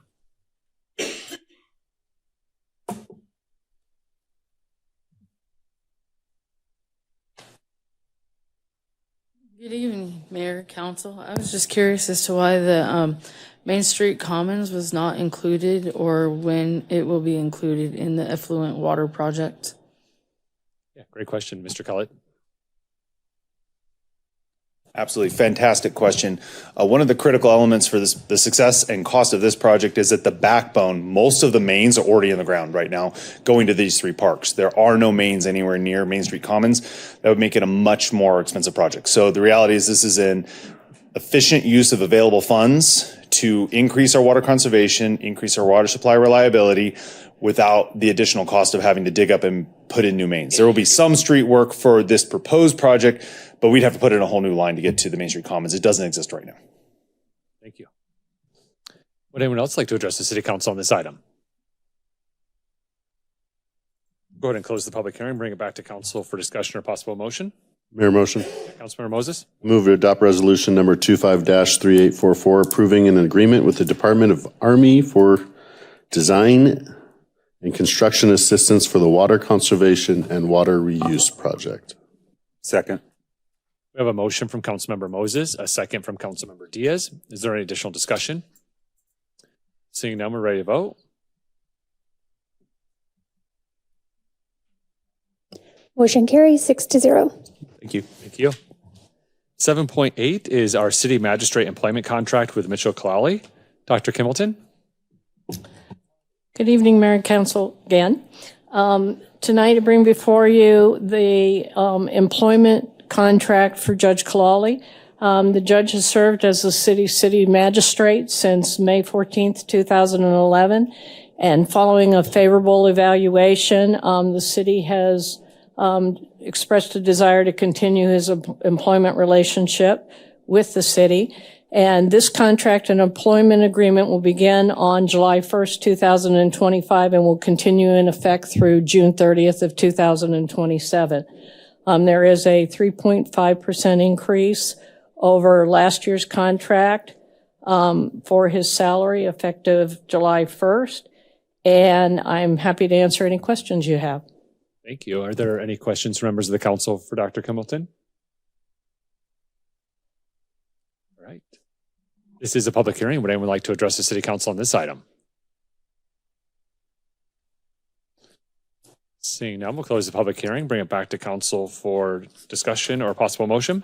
Mayor. Councilmember Koch. Motion. Please. I move to approve the city magistrate employment contract commencing July 1st, 2025 through June 30th, 2027 with Mitchell Kalali.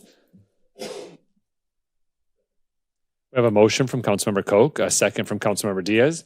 For those of you that watch us often, this is the public action that you see from an executive session. So we do executive session, everything that we take action comes back into the public forum. This is an example of that. All right, we have the motion from Councilmember Koch, a second from Councilmember Diaz. We are ready to vote.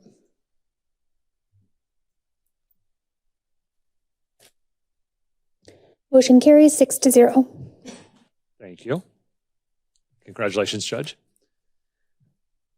Item 7.9 is purchases exceeding expenditure threshold for traffic signal electrical rehabilitation services with BNF Contracting, Inc.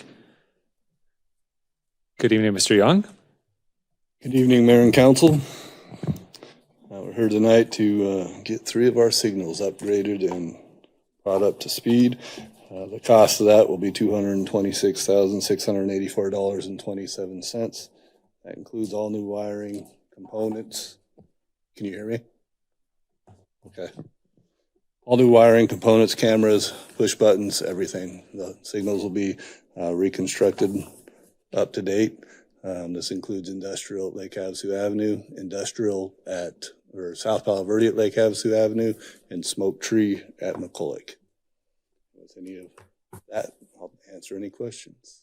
Thank you, Mr. Young. What does a rehab look like? Does it impact traffic flows and those types of things when they're doing the work?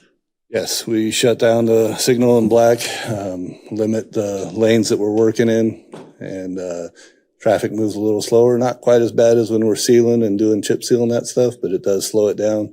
And we do have an officer sitting out, kind of watching, making sure the workers are safe. Very good. Yeah, thank you. Are there questions from members of the council for Mr. Young?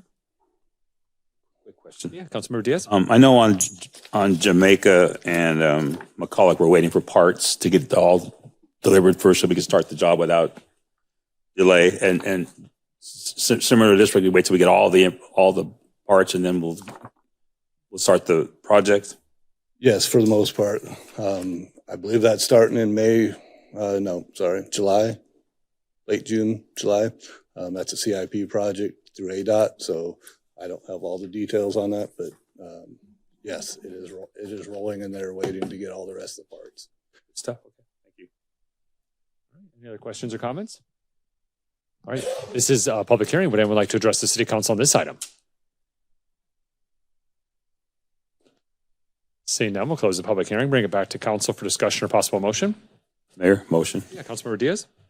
I move to approve annual purchases for traffic signal electrical rehabilitation services from BNF Contracting, Inc., exceeding the expenditure threshold but not to exceed the annual department budget for the duration of the cooperative purchase agreement, and authorize city staff to exercise the annual renewal options throughout the agreement term.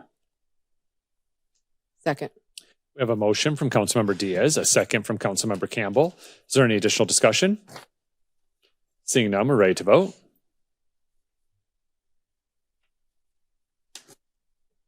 Motion carries 6-0. Thank you. Item 7.10 is bid for aggregate materials to Campbell Ready Mix for fiscal year 25-26. Mayor, recuse. Yeah, Councilmember Campbell is recusing herself from this item. Mr. Young. Mayor and council, every year we use 12 to 15,000 tons of aggregate, whether it be AB, road base, pea gravel, 3/4 inch, and all the way up to 12 inch and bigger rock. So we take that out to bid, and this year's contract gets awarded to Campbell's Ready Mix for this. And I would take any questions if you have any. Thank you, Mr. Young. Are there any questions from members of the council for Mr. Young? Yeah, Councilmember Diaz. Was Campbell the lowest bid on this project? Originally, no, but after they looked at the delivery fees and figured them out, then they became yes, and the other one the lower bid got disqualified. Disqualified because they couldn't. Rejected because the way they did their bidding, and after they figured out their delivery fees actually brought them up above Campbell's. Okay, thank you. Yeah, the bid tabulation in our packet does outline that. A very unusual situation, but yeah, no, that's great. Any other questions or comments? All right, this is a public hearing. Would anyone like to address the city council on this item? Seeing none, we'll go ahead and close the public hearing, bring it back to council for discussion or motion. I'll make a motion if there's no more discussion. Councilmember Diaz. I move to award the bid for fiscal year 2025-26 aggregate materials to Campbell Ready Mix authorize routine expenditures exceeding threshold, but not to exceed the annual departmental budgets for the duration of the agreement and all renewals, and authorize city staff to exercise annual renewal options throughout the agreement term. Second. We have a motion from Councilmember Diaz, a second from Vice Mayor Lynn. Is there any additional discussion? Seeing none, we're ready to vote.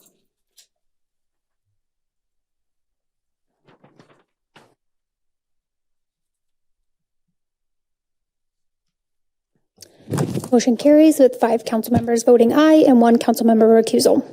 Thank you. And then item 7.11, bid for the London Bridge Beach asphalt rehabilitation, New Cypress parking lot, and street widening project to NPG Asphalt Inc. Mr. Young. Yes, we're going to do some overflow parking at Cypress Park and do a street widening there, and we're going to redo the State Beach parking lot. And that got awarded to MBG Asphalt at $322,525. And with that, I will take any questions. And you gave it away, Mr. Young, that you've lived here a long time, calling it State Beach. So, London Bridge Beach. Yeah, sorry. 33 years, yeah. Old habits die hard. Yes. Are there any questions or comments from members of the council? Mayor. Yeah, Councilmember Campbell? Recuse. You're recusing yourself on this item? Yes. Okay. Mr. Mayor, Yeah, Vice Mayor Lynn? this is for 2 different parking lots, right? Yes, it's for London Bridge Beach, down below Javelina Cantina area, at the beach area, not up to Javelina Cantina.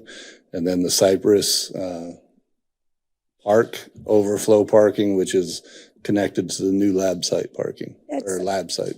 The Cypress Park one, what are we doing to that? We're putting in a parking lot and widening the street right there across from the soccer fields. Okay, thank you. It's a new parking lot. It's a new park. People park there, but yes, we're making it official for them. Yes. Any other questions or comments? All right, this is a public hearing. Would anyone like to address the city council on this item?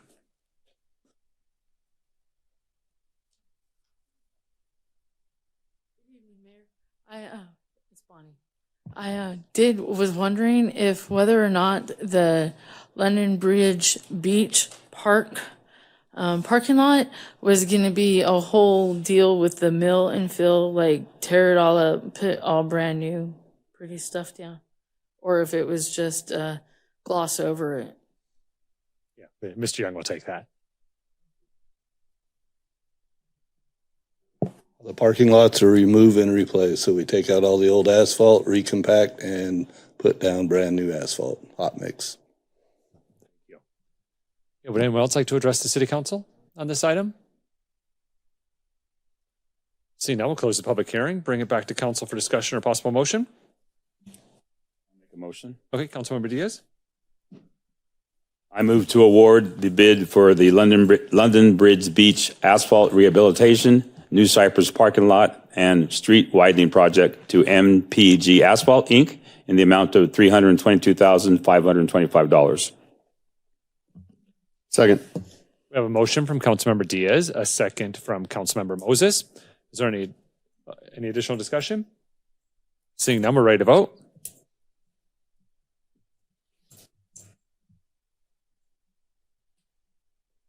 Motion carries with 5 council members voting aye and 1 council member recusal. Thank you.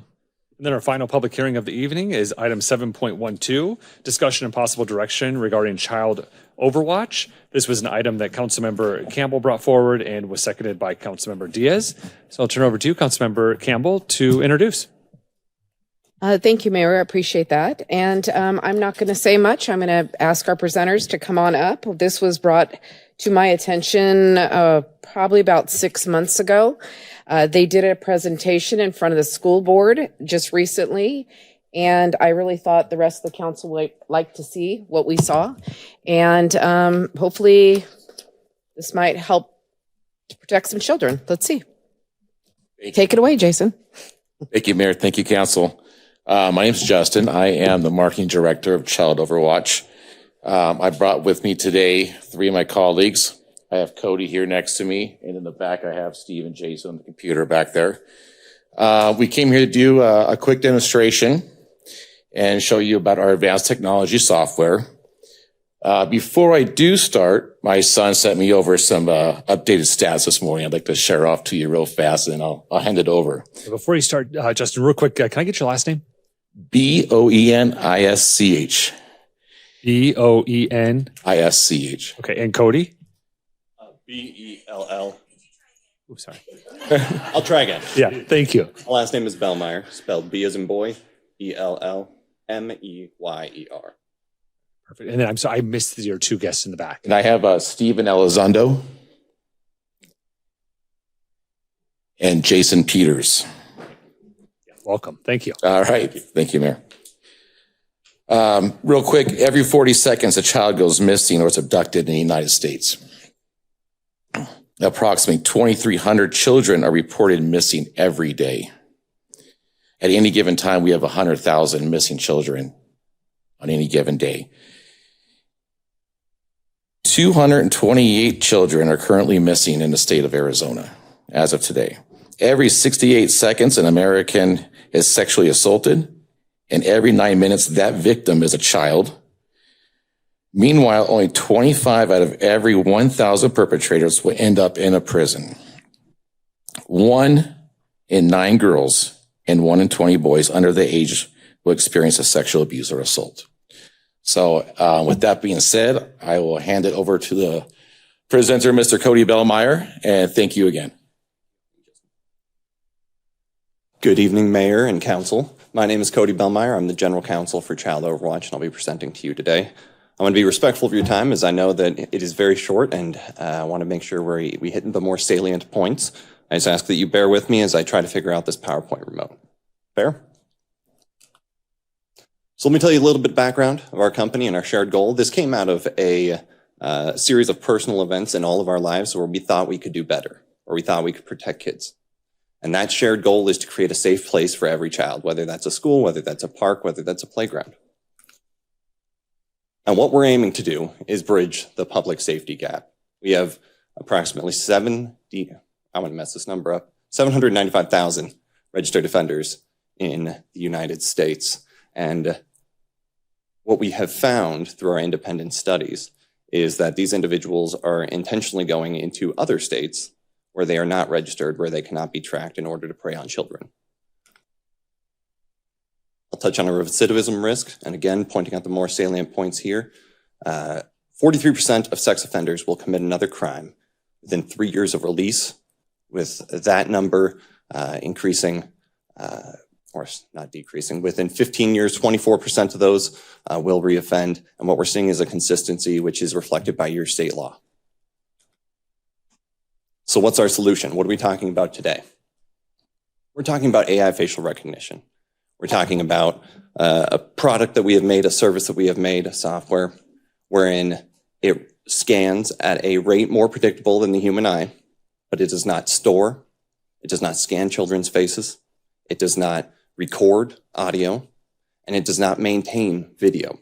What we have done is we've created an artificial intelligence software that will essentially replicate what a security guard could do if a security guard could recognize all of those faces that we identified earlier, right?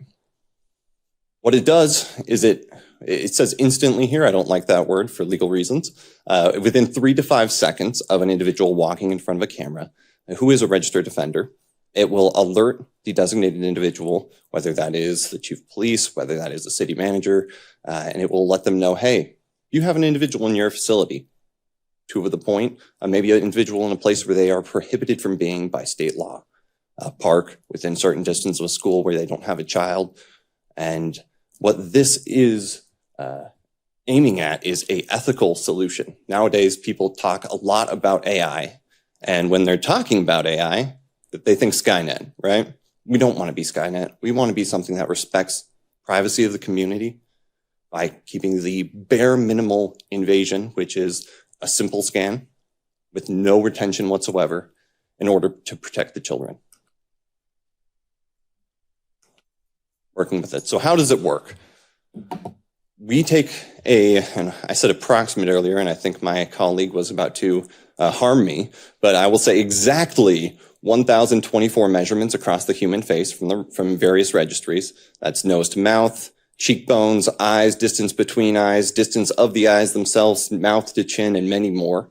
And we take that and we compare it against a series of measurements on our end in order to generate the likelihood of a match that is going to alert the individual within a detailed and well-vetted series of checks and balances. So essentially, in a matter of milliseconds, we'll have scanned the face. We will do our test on our side. And then if the match is a qualifying match, the individual who is designated will be alerted and they can make the assessment at that point in time. I want to stress and emphasize that we are not encouraging any action by members that would be discriminatory in nature or which would be unlawful. These aren't prompts to start a riot, as we're seeing in LA.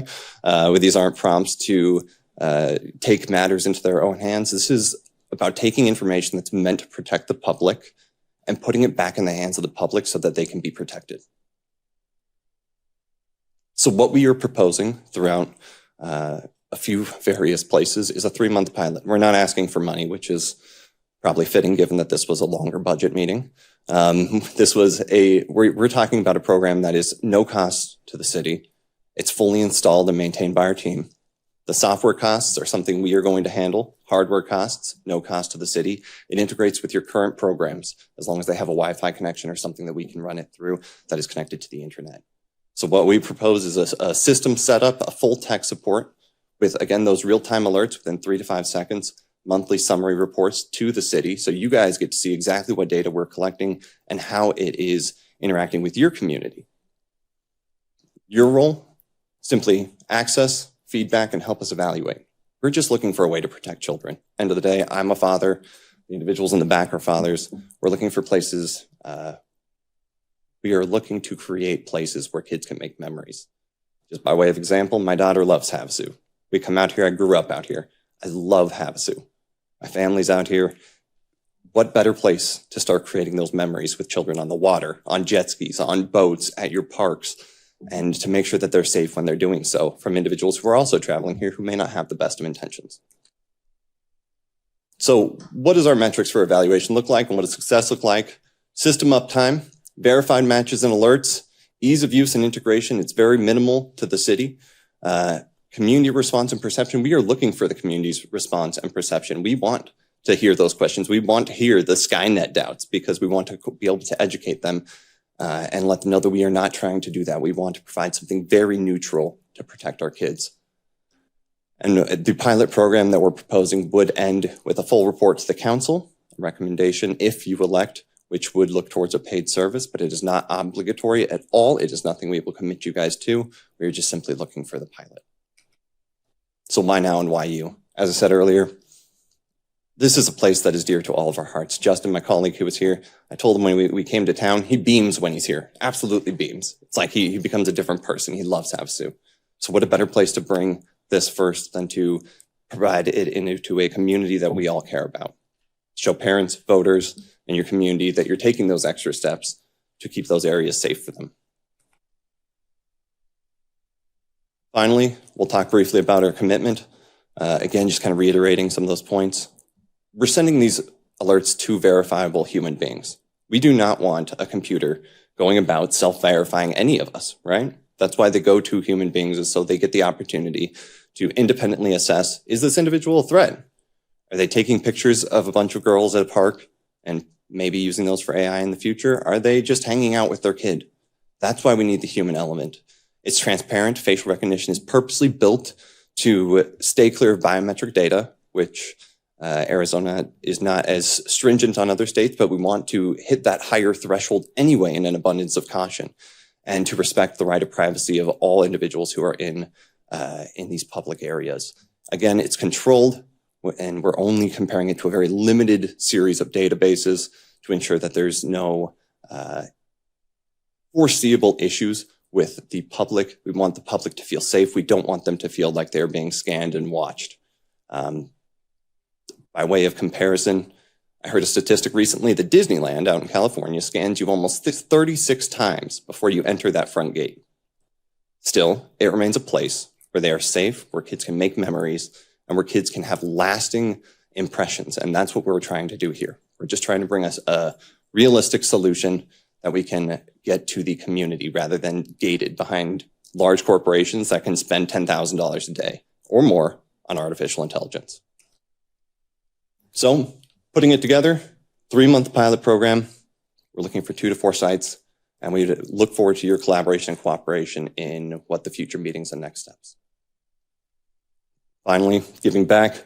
Our goal long-term isn't just to make these areas safe for kids. As we look at a very ambitious nationwide rollout, we are looking to partner with the Center for Missing Children in order to be able to identify them if they walk into a place. And this is, very forward-looking, but our goal long-term would be to be able to identify missing children early through similar systems to what many states have as an Amber Alert that sends out to the community, right? It's just something that your local government, maybe your chief of police, would get that says, hey, that missing kid who went missing in Havasu, they just walked into that 7-Eleven. And that's what we're looking to in the future. It's not just a way to prevent kids from registered offenders, but to proactively be able to address the ones who have taken kids and whose lives and health and safety are actively in harm. With that, I'm open to any questions from the council. Yeah, thank you for the presentation. Are there questions or comments? Maybe Councilmember Campbell, you want to lead us off, and then we can take questions and comments from the council? Yes. And I thank you guys for coming out again. And the first time you came out, it was due to open meeting laws that we just had a couple council members join us. And so this was a great opportunity for the rest of the council to be able to witness what we had. Can you explain to us further your presentation in front of the school board, which got great reviews across the whole room? People were very excited. And please tell the audience also that you have the technology back there that's really interesting to watch. As you walk by, your face gets lit up for a second and it goes away. It knows all the points. It's counting all the points on your face instantly and just disappears. And the reason why I find this quite interesting is somebody like myself that used to own a cigar bar, and sometimes I was there by myself. There were times that I would have liked to, because as a private business, I had the right to buy the same software. It goes through anybody's camera systems. It's a very simple system that if I would have liked to have gotten alert if I had a potential rapist or child abuser, rapist in my building. So this is a great opportunity. It's brand new. I know that makes people nervous, but if we could save one child or protect one child in this community, or let's say this, put the messaging out there that you're not going to come to Lake Havasu and attempt to prey on our children. So I thank you for bringing it to the rest of the council and to the community to be introduced into this technology. And then that's about all I have to say about that. So I'd really love to hear what you guys think, and each and every one of you, what you think first off, because I know this is a lot all of a sudden. Thank you. Yeah, thank you, Councilmember Campbell. Vice Mayor Lynn, did you have comments or questions? So when a person's recognized, what happens with that information? So that information, there is twofold. One, on your end, you will be able to obtain a brief evidentiary screenshot of that individual with a positive recognition in case it is required by the police department for future, I want to say litigation, but that's more civil. Prosecution is the correct word here. And I will note that we do have this running to Council Member Campbell's point. We do have this running in the back on a demo that anybody is able to observe actively in real time while they are here today. But to answer the question fully, what will happen is upon the scan, your phone, the phone of the designated account holder, will receive a series of information. One, the evidentiary photo, which can vary based on circumstance, but they will receive a picture of the individual from the registry, a list of their offenses, and they will be able to look at that, compare it to the person in real time. Obviously, we have concerns and things that we can't address, which is why we have that human element, such as identical twins, right? And so that's where we look towards those situations for the human element and being able to fully assess that. So would this be something that our police department would monitor? Like, say they're down in the park and it's spring break or something and it's recognized, would alert go to our police department that this person is here? I will not do this council the disservice of suggesting how to operate this, but I will suggest that maybe the chief of police is the best point of contact, or maybe a designated individual there, underneath that. And then I guess my next question is, okay, there are sex offenders that are registered and they are still allowed to live in our community.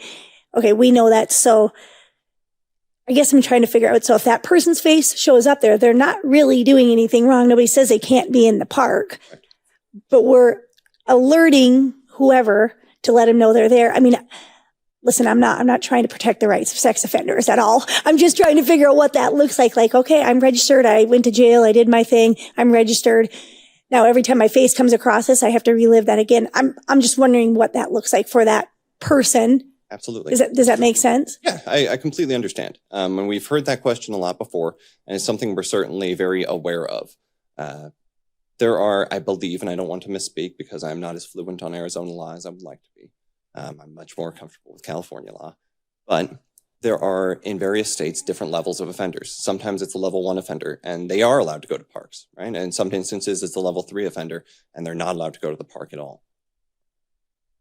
The police department is well situated to make those calls and determinations. That's some of the information that they'll get on the alert. And they can assess, okay, is this individual a threat there? Are they just engaging in an activity that is permissible? Maybe they don't even have to be contacted ever, and it's not an experience for the individual, right? I would imagine that the situation which would require a negative experience for the individual to somehow relive maybe the shame that can go along with that type of registration is only in situations where there needs to be an action because they're already looking towards something that looks like recidivism.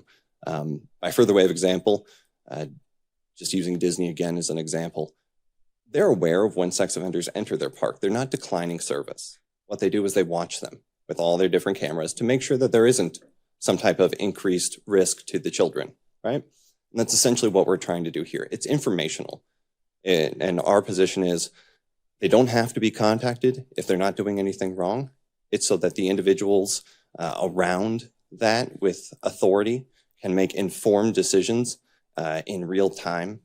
For example, if you had an individual enter a park, oftentimes you would have to wait for some type of police response, right? It's a call from a mother after something may happen. This is looking at taking that a few steps forward and already giving them the information that somebody might be somewhere where they shouldn't be.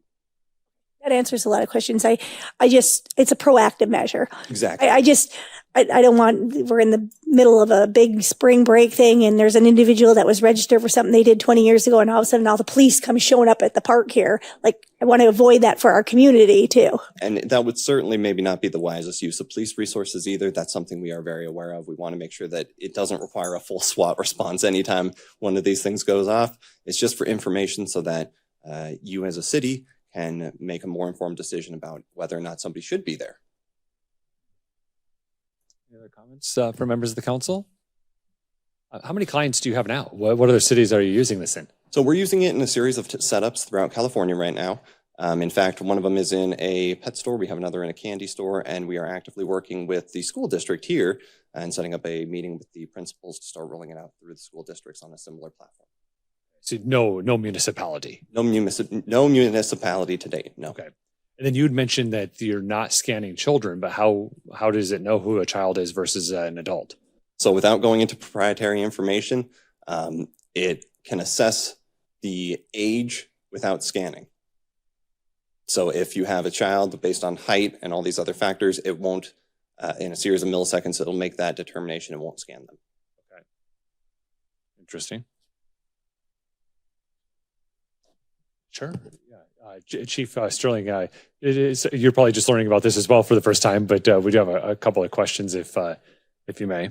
Mayor, I had the staff chief was there along with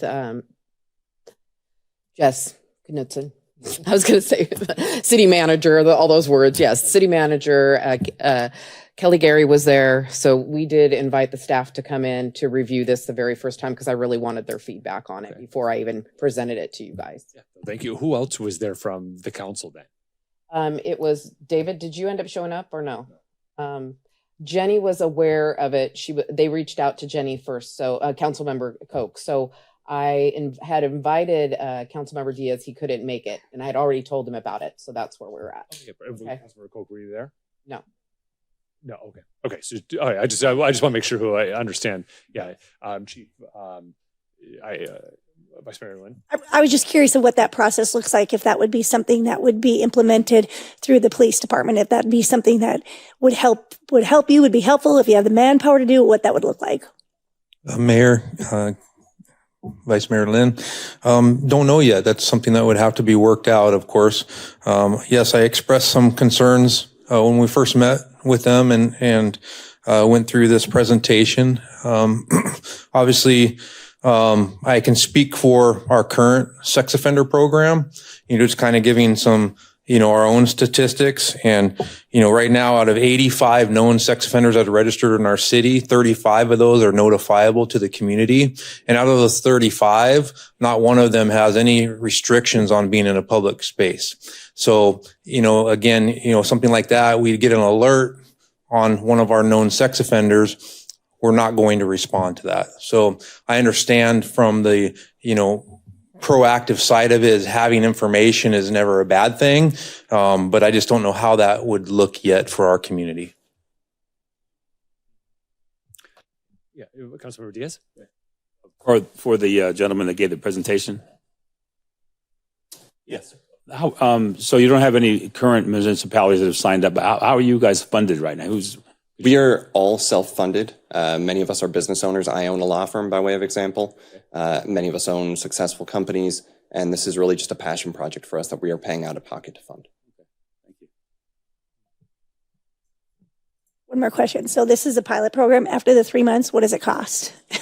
The cost is something we would be certainly open to discussing with the city. Right now, we're advertising about $99 per camera with the idea that we want to keep something affordable for the general public.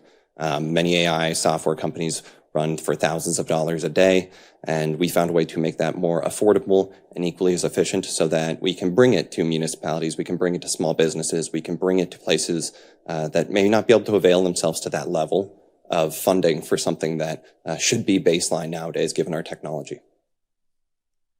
So we don't have a whole lot of camera hardware throughout our community. So it's $99 a camera provided by your company, or? So there's a option where we can provide a camera, and that would be something we would certainly want to discuss with the city attorney, just to make sure we understand, or maybe it's the city manager would be more appropriate to understand the need. We have looked at some sites in the past, for example, the library, where you might only need 2 cameras for the whole library based on entries, exits, egress. They don't need to be exhaustively placed throughout a facility. And so to the extent that the camera may be limited, we wouldn't know until we are able to fully assess the potential sites. Mayor, if I understand correctly too, the other person that was there was Supervisor Borelli, and he was very interested in doing a pilot program at the county library as well, just to see what that looks like. So that was part of the people that were with us that day. Perfect. Thank you. Yes. Yeah, one last question. Where's the software manufactured? What software are you, where's it? What's the origin of the software? What country? The software is United States. We all made it here. This is something we built ground up. This is not something that we imported in or that we're taking secondhand. My colleague, Jason Peters, has spent his whole life in cybersecurity, working with very high profile clients. It was something in his wheelhouse. And so when he came to us with this idea, he was essentially looking for funding to build this up, and that's something that we all took on. Thank you. Any additional comments or questions? Yeah, so just a couple of things. You keep me mentioning a large national firm that families and children like to go to, and that they enter through 30 cameras, I think you said, for facial rec. I just did a quick Google search while I'm sitting up here. Children are still abducted from that same place. It's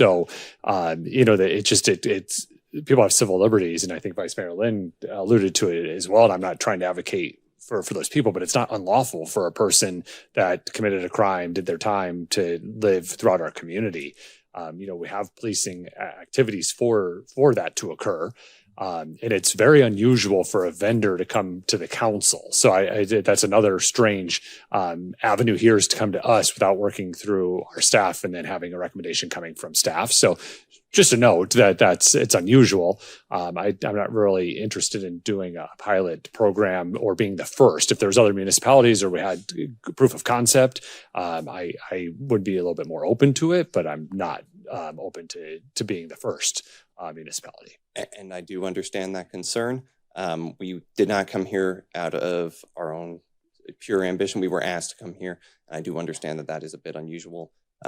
I do believe my colleague is tapping me on the shoulder, so I'll let him speak as well. Thank you. Thank you.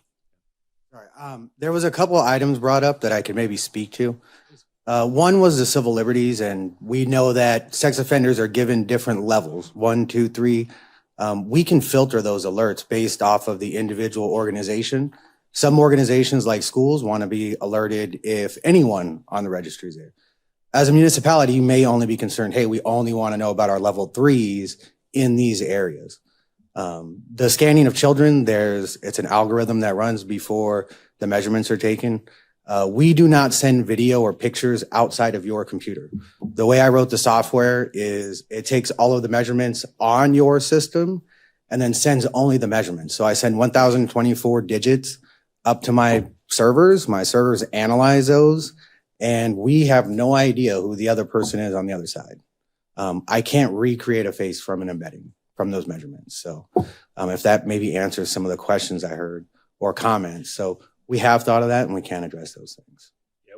I'm not an AI expert by any means, but it would, the little I do know is if that 1,024 pieces of data were somehow obtained, that AI could create. That's not correct. Actually, that's correct for words. If I were to look for words, because speech has a more consistent pattern than faces, the measurements taken from a face are much different than that taken from text.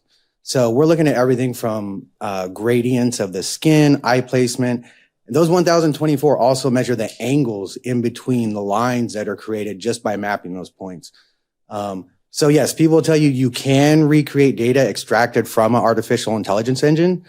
Those attacks, which I helped author some, are based only on text because we can predict the numerical outcome of that.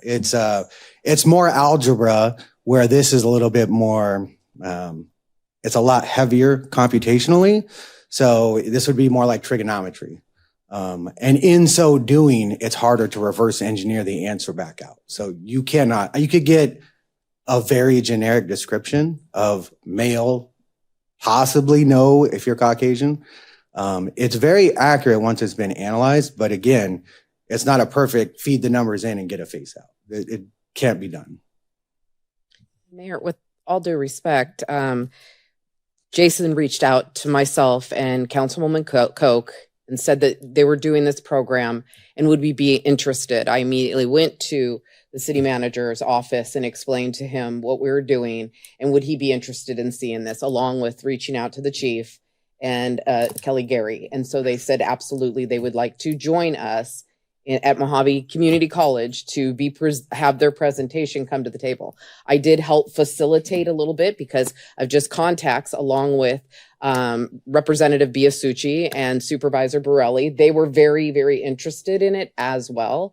So that's how that conversation went. They didn't just come here and get on the agenda to present to us. They actually reached out and asked if I would get them in contact with the staff. And that's what I did. Sure. No, I appreciate it. Yeah, thank you. If there aren't any other questions from members of the council, we'll open up the public hearing. All right, this is a public hearing. Would anyone like to address the city council on this item?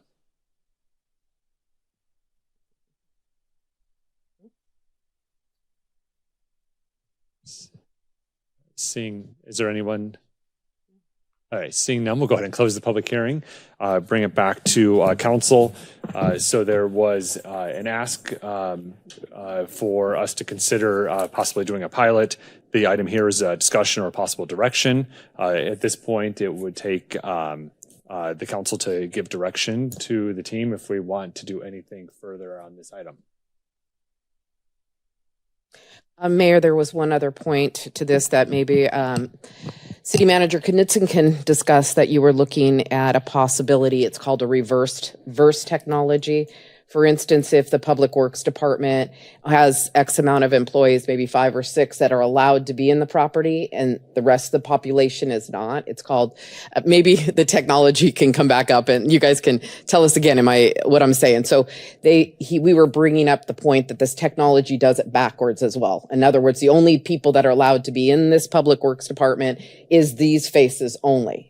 And if somebody else, they would also get alert. You have somebody else on your property that's not supposed to be there. So there was those conversations as well. And maybe you can. Yeah, so the system, the way I've architected it, we can put multiple databases on the back end. And what we can do is called a negative lookup. So if you have known people that should be in an area, it's a much smaller database. And again, we don't keep any other information outside of the measurements. So if you had employees that were there and you just said, hey, we would like to use this to know if anyone other than them, I don't need their names or identities, employee numbers. I just come up with my own unique number. I return that back to you. We tie it back in your database to your employees. And if they're not in the collection, you get an alert. Hey, somebody's there that we don't recognize. And if they are there, you'll get notified, hey, this person's there. And it's up to you to either, clock them in, clock them out, or just be aware that that's occurring. Or you don't use it for anything other than somebody that shouldn't be there is there. Yeah, thank you. Mr. Knutson, did you want to add to that? Yeah, sure. Thank you, Mayor. And then to your point, Councilmember Campbell, we were able to learn more about Child Overwatch at the presentation at the Mojave Community College several weeks back. We talked a little bit about how that product would be utilized in Lake Havasu City. Probably not the best fit when it comes to the public safety aspect of it, as Chief Sterling indicated, because a notification that we have somebody on the sex offender list. Thank you. That is in a space where they're legally allowed to be, and that notification coming to the police department would certainly wouldn't be necessarily helpful from that perspective. But the technology and might serve us well, or in another capacity. And I was just trying to be helpful in terms of, if you thought about this, if you thought about that. When it comes to security, we have certain wastewater treatment plants, water treatment plant, other areas that are secure, and access by city employees would be something that is super vital. So we're just kind of asking about that possibility, if that's something that maybe take a left-hand turn and maybe investigate some of those types of things. And at that point, certainly from the sex offender list is something that's not on the high priority, but that type of approach might be something that would be worthy of a conversation. And Mayor, because we have other municipalities, maybe the school board, I wanted you guys to be aware of what is happening in our community and what may be happening in our community. And that's why we did ask them, I put this on the agenda for them to come up so that you guys can all see this, and you can see it with your own eyes if you hadn't been at the school board meeting that I was. Oh, thank you. Thank you for bringing it forward.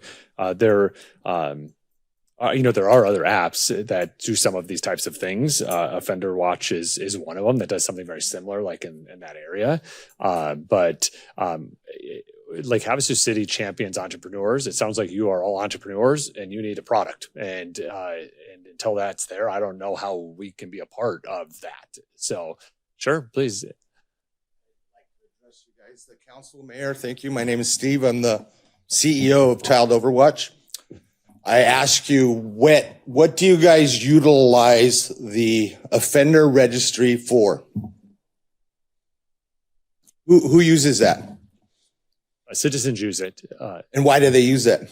Yeah, you'd have to ask each one. I'm sure each one uses it a little bit different. I can ask the citizens. Why do you guys use it? Sir, so you'll address the city council. I'm sorry. I apologize.